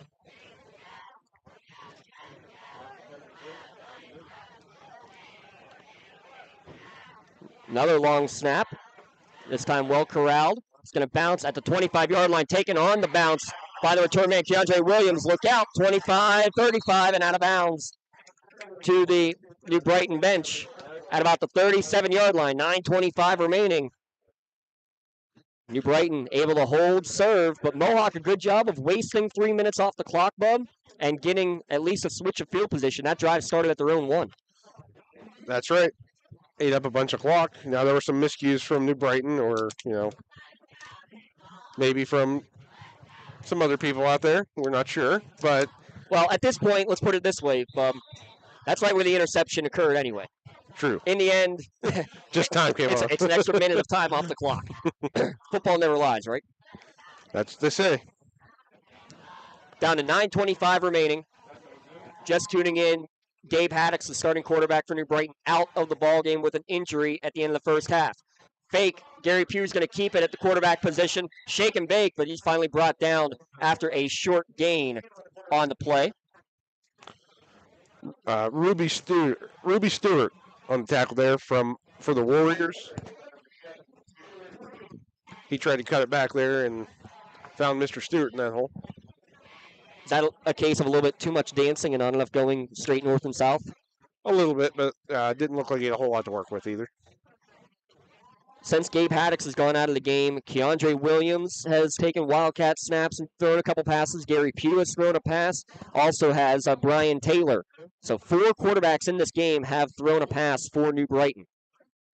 Montañez has a long rushing touchdown off the jet sweep already. This time he's corralled much more quickly, but still turns something out of nothing and picks up 4 yards. Yeah, Ruby Stewart again there. And a whistle after the play, an official timeout. Looks like we have a Warrior slow to get up. That'll bring the teams back to their sidelines.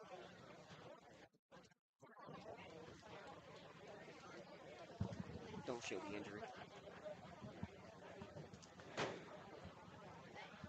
While there's an injured Warrior down on the field, mind you, coming up after the game, we will give you the Maley Chiropractic play of the game. Reminder, all high school student athletes during your sports season, a $25 visit to their office. That includes an adjustment and or all therapies necessary. Just $25. For full details, visit them online at MaleyChiropractic.com. That's M-A-H-L-E chiropractic.com. Let Maley Chiropractic keep you in the game. Good to see Vinny Perry make his way off the field. Hopefully just a little cramp or something. Last week, the Warriors struggled late in the game with a lot of cramping. A little bit more of a consistently cool night tonight compared to what it was a week ago, what we've had the first 3 weeks of the year. That's exactly right. Montañez again in motion. Fake to him this time. Throwback near side for Williams. Able to avoid Conti, avoid a couple other guys, and look out. There goes Keandre Williams. Again, something out of nothing. Big gain, first down Lions. Excellent job there by Williams. Like you said, something out of nothing. Able to make a few Warriors miss. Now big gain for the Lions. We'll have the ball at the 25-yard line. Out of all the excitement, trying to pay attention to who it was who even threw the pass. Believe it was Pugh. We'll give him credit for it. Keandre Williams now over 100 yards receiving on the evening.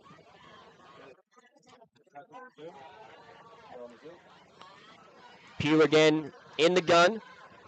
He has Deshaun Harmon sidecar right, who will be a lead blocker for Pugh. He's got a hole on the right side. Getting close to the 20, cuts inside before he's dragged down from behind by Luke Kuhn. But not until he picks up a good 7-8 yards on first down. Yeah, great designed quarterback sweep there.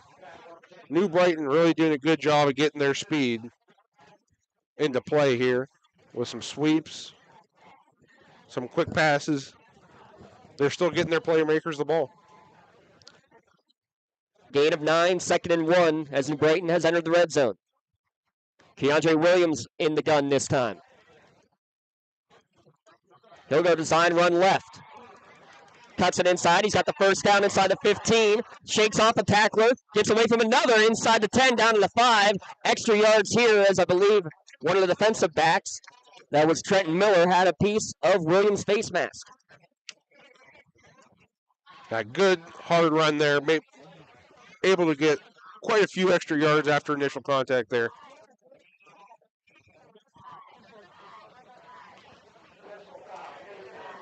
Okay, New Brighton has entered the red zone. Make sure you stop by the red zone on Wilmington Road in Neshannock for all your county sporting apparel needs. Sporting goods, custom apparel, embroidery, and more. Visit them online at theredzonesports.com. Score big at the red zone. This would be a big score for New Brighton. They're down at the 4-yard line. It was a personal foul face mask call against the Warriors. First and goal at the 4. Pugh in the gun. 2 receivers to the right. Design run left all the way for Pugh. Tries to cut back inside towards the goal line. He's in there. Great job by Pugh there. Not a whole lot to the outside. Able to cut it up and find a lane and stick his nose right in the end zone. Gary Pugh with the rushing touchdown.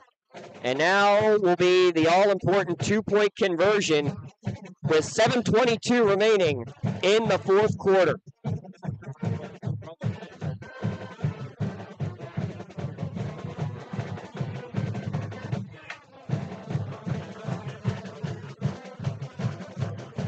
What a drive from New Brighton, though, without their starting quarterback. I'll tell you what, we had some doubts about whether or not they would we'd see any hiccups from New Brighton. They've still done a really great job of.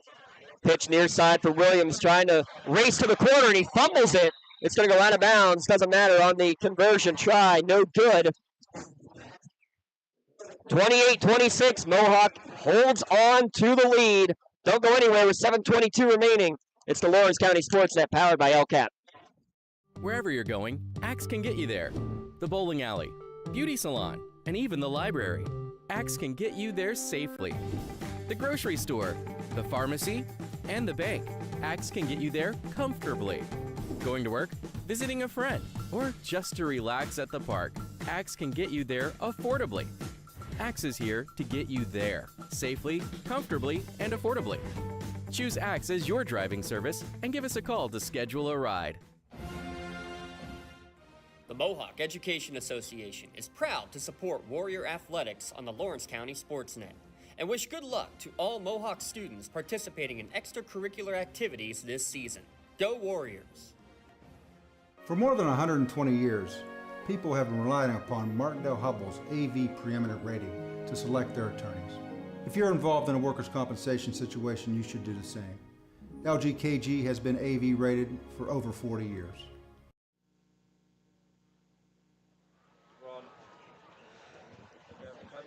With 7:22 remaining in the fourth quarter, it's a 28-26 advantage for Mohawk. New Brighton held out on the conversion, but a nice scoring drive capped off with the quarterback keeper for Gary Pugh.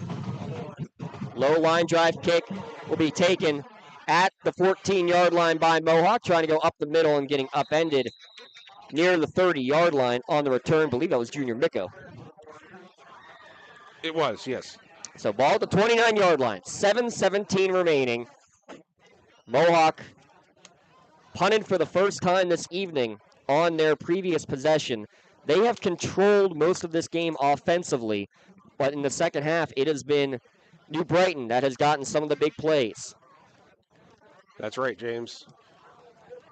But I'll tell you what, we'll see if they can go out and drive like they have been and eat some clock. Don't forget, they also have that great kicker. That could be big at this point. Voss, hands off Micko. Hesitation, cuts upfield, past the 30, down to the 34-yard line. Gain of 5 on first down for Junior Micko. And after the play, whistle and a player down on the field lost his helmet. Nice crowd on both sides here this evening. A 2-point advantage for Mohawk with 7:06 remaining. Give a shout out to Luxembourg, Garbutt, Kelly, and George. Your insurance company is not always on your side. The law offices at LGKGR. Luxembourg, Garbutt, Kelly, and George keeping promises for over 80 years. It's big number 77 coming off the field. Trent Porter. Looks like he lost his helmet, may have taken a shot to the head. Incidental in the pile afterwards. Looks like he'll be all right.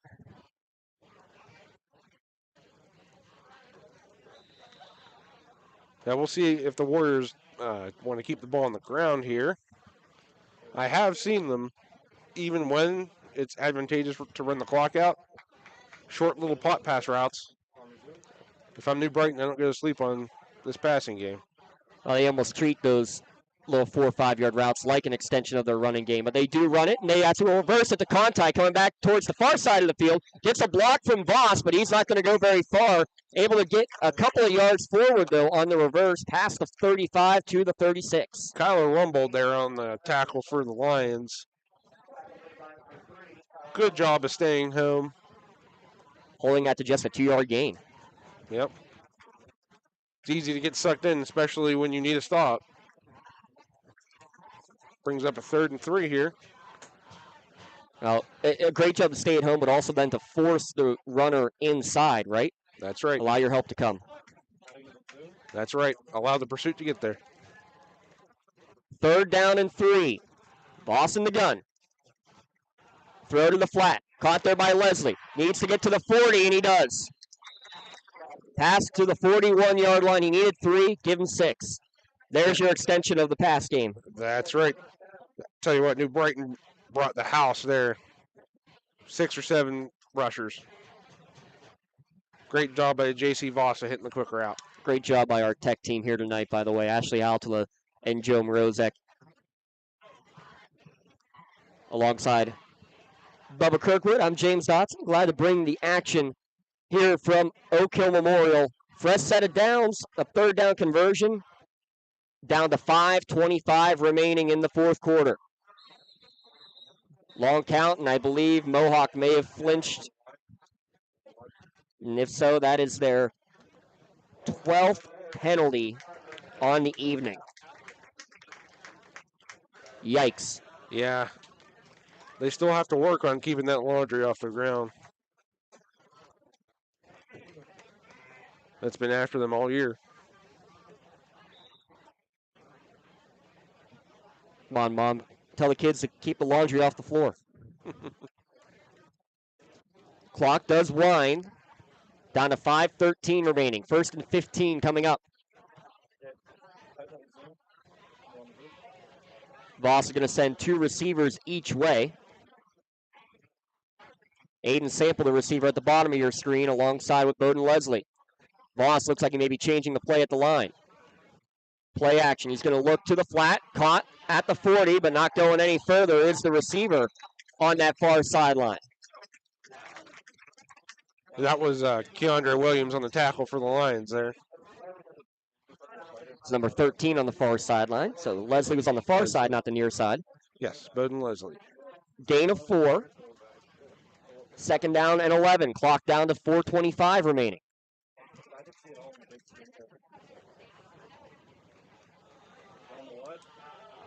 Trips to the right. And motion, I think New Brighton goes into the neutral zone first. Encroachment on the defense. Yes, Joe Reed did move, but that was after New Brighton had gone into the neutral zone.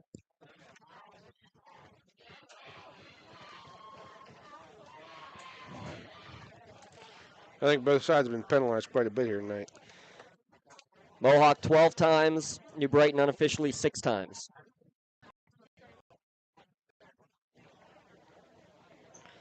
New Brighton was big penalties, though. 2nd and 11 now turns into 2nd down and 6. Under 4 minutes to play. Voss, roll to his right. Throw on the run, on the comeback, and is losing his footing on the near sideline. Was number 11, Aiden Sample, coming out of his cut. So incomplete pass stops the clock with 3:48 left to go. Yeah, he went to plant to come back to that ball and went down the slip and slide. Score updates continue across your bottom line.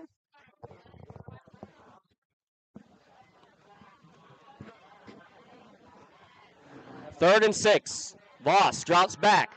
Throw. Open man. Caught. Sliding. First down. Joe Reed with the big hands. Needed 6. He got 10. Great strike there by J.C. Voss. Got that ball in there quick.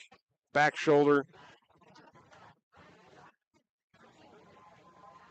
Away from the defenders. Voss 20 of 26 for 200 yards even. Clock winds at 3:30 in the 4th quarter. And a big 3rd down conversion. Wait till you hear these numbers at the end of the game. Very effective on 3rd and 4th down were the Warriors tonight. Flinch up front. I think they got Colton Root trying to pull a little bit early.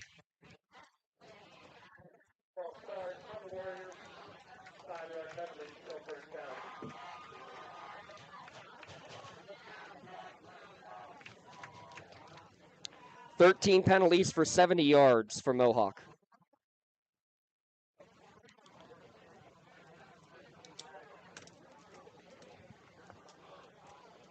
Yeah, 3:10 to go. I guess the one good news with that false start, they can run another 25 seconds off of the clock before they snap this. Voss waiting for the signal. There it is.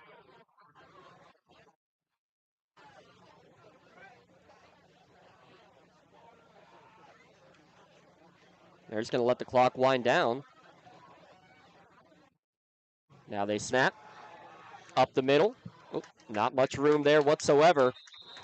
Back to the line of scrimmage, and that's it. Maybe a gain of 1. Yeah, the interior of the Lions line there held tight. Christian Kircher, Trent Porter, and Alex Mittner. So 2:30 on the clock when that play ended just about. So Mohawk should be able to snap this at about 1:50 on the clock.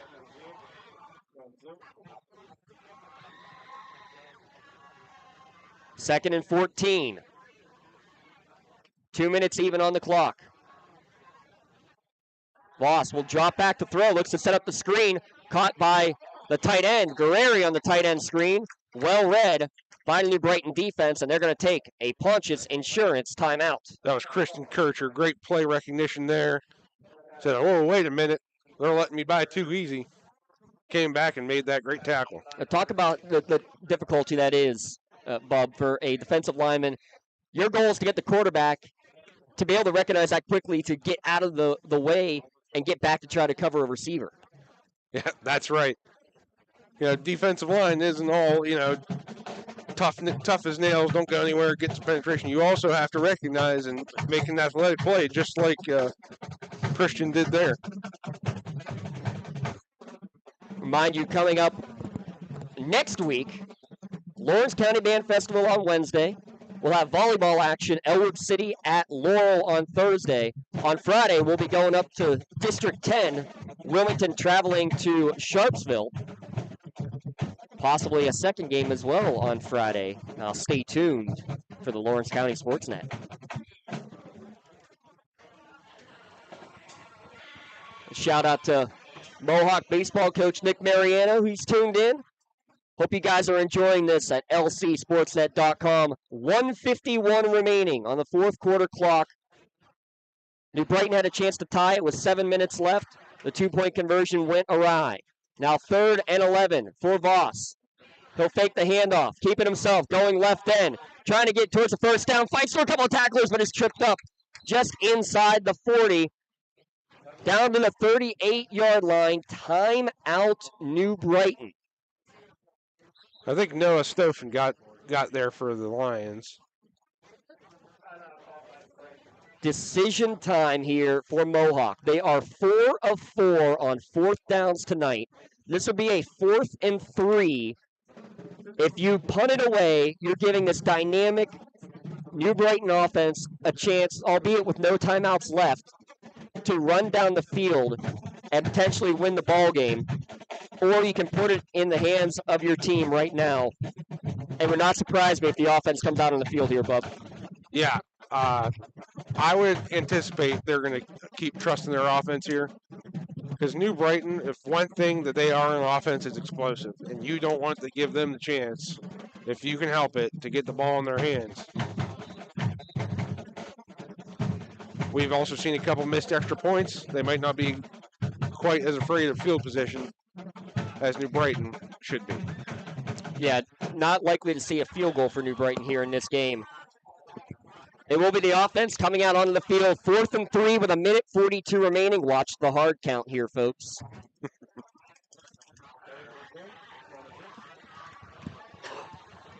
Voss in the gun. Miko, the back to his right. Leslie will come in motion across the formation. Drop back to pass. Go. It's tipped and caught by Guerreri. Tipped at the line, but Guerreri holds on. What a gutsy call. 5 of 5 on fourth down are the Warriors. And now a couple of kneel downs, and that will be it. Amazing focus there by Mr. Guerreri. It's not easy to turn around, look for that ball, and have it deflect a different way. Able to keep his focus, holding that pass. And we should be a few snaps away from a Warriors victory here at New Brighton. Yeah, clock now winding to 1:10. It'll just be a couple of kneel downs, and the Warriors will survive on the road. There's one. They'll have to do it one more time. Well, we said it in the pregame. For the last 5 years, Mohawk has won their conference opener, but they have not gone 2-0 in the conference. Last time that they have started at 2-0. Last time that they started 2-0 was back when they won the conference championship back in 2006.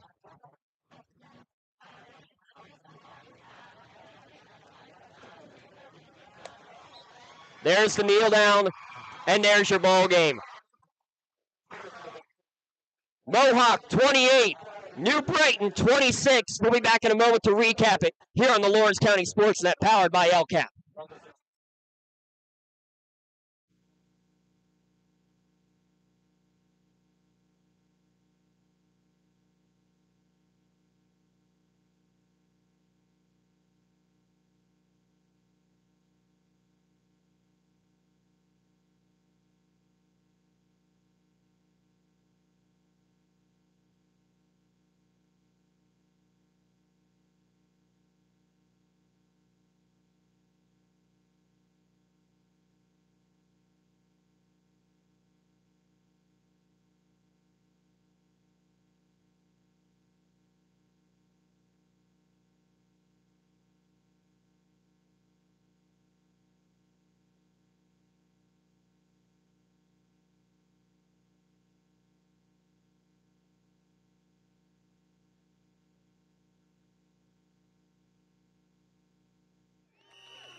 When a team needs to discuss their next move in a big game, coach calls a timeout. When you need to discuss your next move after your latest life endeavor, let Ponce's Insurance be your coach. At Ponce's Insurance, how we serve you is as important as the insurance we provide. Protecting those you love, the business you built, and the things you've earned. That's our job. At Ponce's Insurance online at poncesinsurance.com.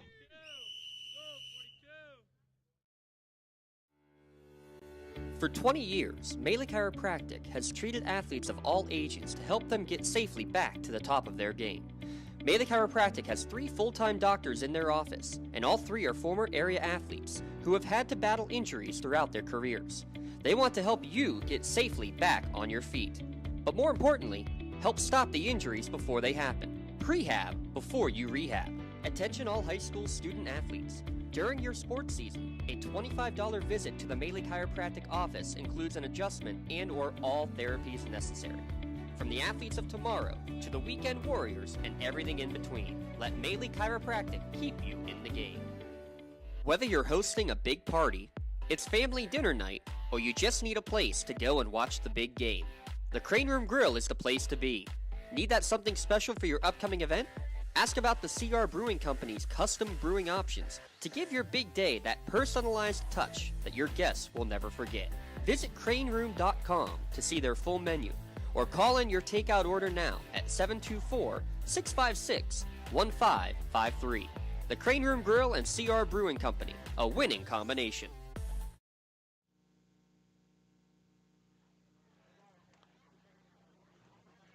What an incredible game here from Oak Hill Memorial Stadium. Your final score, Mohawk 28, New Brighton 26. The Warriors 2-0 in conference play for the first time in about 15 years. I'm James Dotson alongside is Bub Kirkwood. What an incredible game tonight, Bub, and just a thriller start to finish, back and forth. And in the end, Mohawk converts 4 extra points. New Brighton unable to convert on their tries. They end up falling by 2 in the end. Yeah, James. I mean, you really can't ask for a much better football game. Back and forth, some great explosive plays, some good defensive plays. I mean, both teams tried their heart out. I mean, what more can you ask for on a cool fall Friday night in Western Pennsylvania? Not much, that's for sure. 2 great football teams here tonight. Well, let's take a look at the Joseph's Marketplace scoring recap. Again, visit them online, josephsnc.com, or place a to-go order. It started with Mohawk's first 2 possessions ending with fumbles deep in New Brighton territory. New Brighton, their first drive, 3 plays on a 3rd and long. They go down the field 66 yards. Gabe Haddix to Blake McKay made it 6-0 as the kick was off to the left. That was the score at the end of the first quarter. Mohawk, though, went on a long but short drive. 8 plays, 31 yards, 2 fourth-down conversions. Jimmy Guerreri with a 4-yard touchdown pass from C.J. Voss made it 7-6 Mohawk. New Brighton, the very next play, man, they've done that a couple times tonight. That was the first time, a 44-yard pass on the pump and go from Gabe Haddix to Keandre Williams. Made it 14-7 as Williams also caught the conversion. Made it 14-7 New Brighton at that point. Mohawk, their next drive down the field, they get a blocked field goal, a great block by McKay, but they end up getting the beneficiary of a turnover for New Brighton. They fumble it deep in their own territory. A couple plays later, J.C. Voss able to sneak it in from 1 yard out, made it 14-14. That was your score at the half. New Brighton went down at the end of the half, had a chance to punch it in late. Another turnover, 4 turnovers on the night for New Brighton. 14-14 to score at half. Mohawk strikes first in the second half. J.C. Voss, a 1-play scoring drive, 52 yards right up the gut, made it 21-14. Very next offensive play, Eric Montagna says, I can do you one better. 65 yards on the jet sweep, but again, the kick no good. Mohawk holds a 21-20 lead at that point.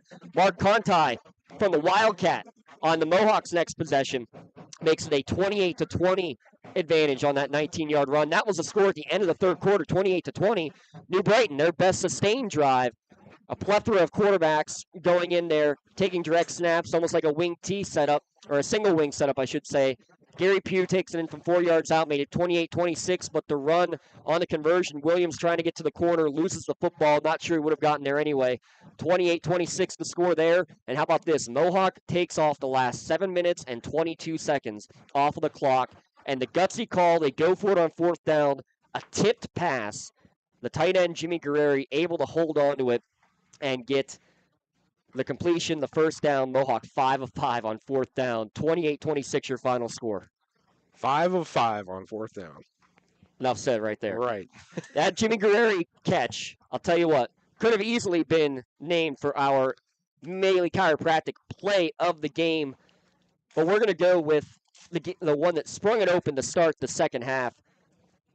The quarterback keeper, J.C. Voss, right up the gut, untouched, 52 yards to the house. That is our Maley Chiropractic play of the game. Maley Chiropractic proud to present the Play of the Game award to J.C. Voss of Mohawk. Maley Chiropractic and LC SportsNet are proud to honor J.C. Voss for tonight's play of the game.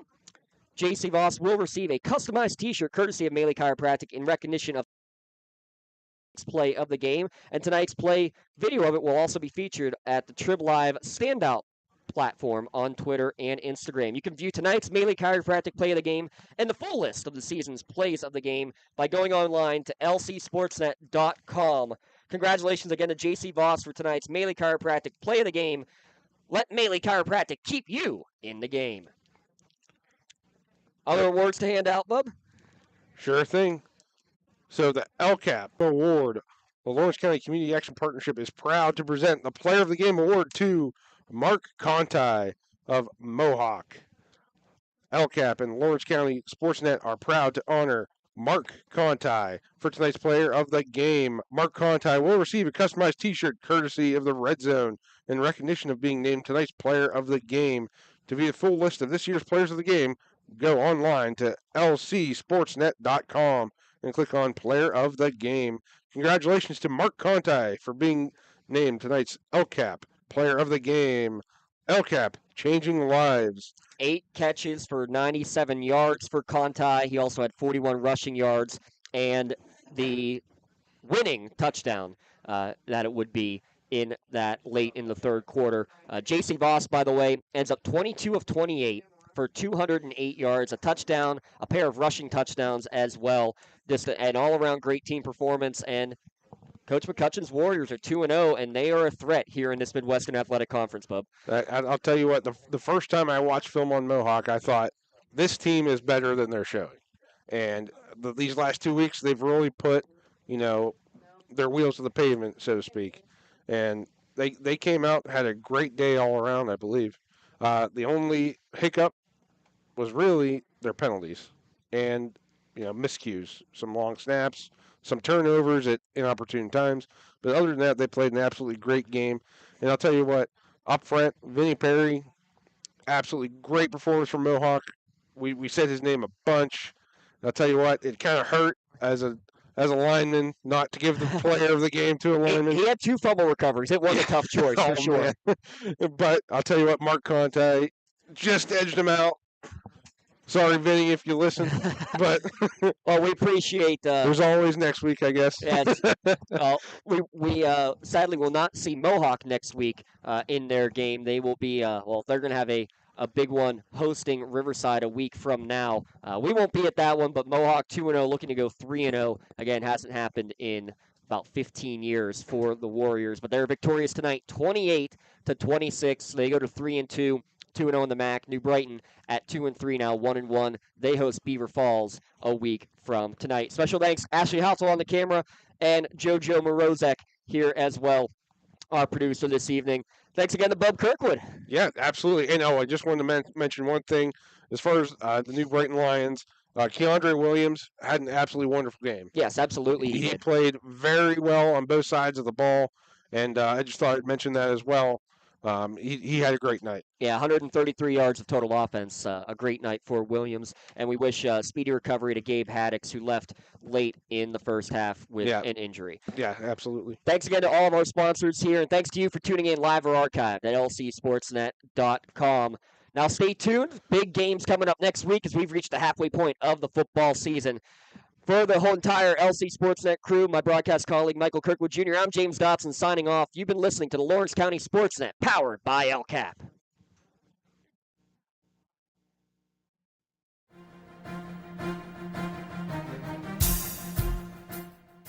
This is the Lawrence County SportsNet, powered by LCAP.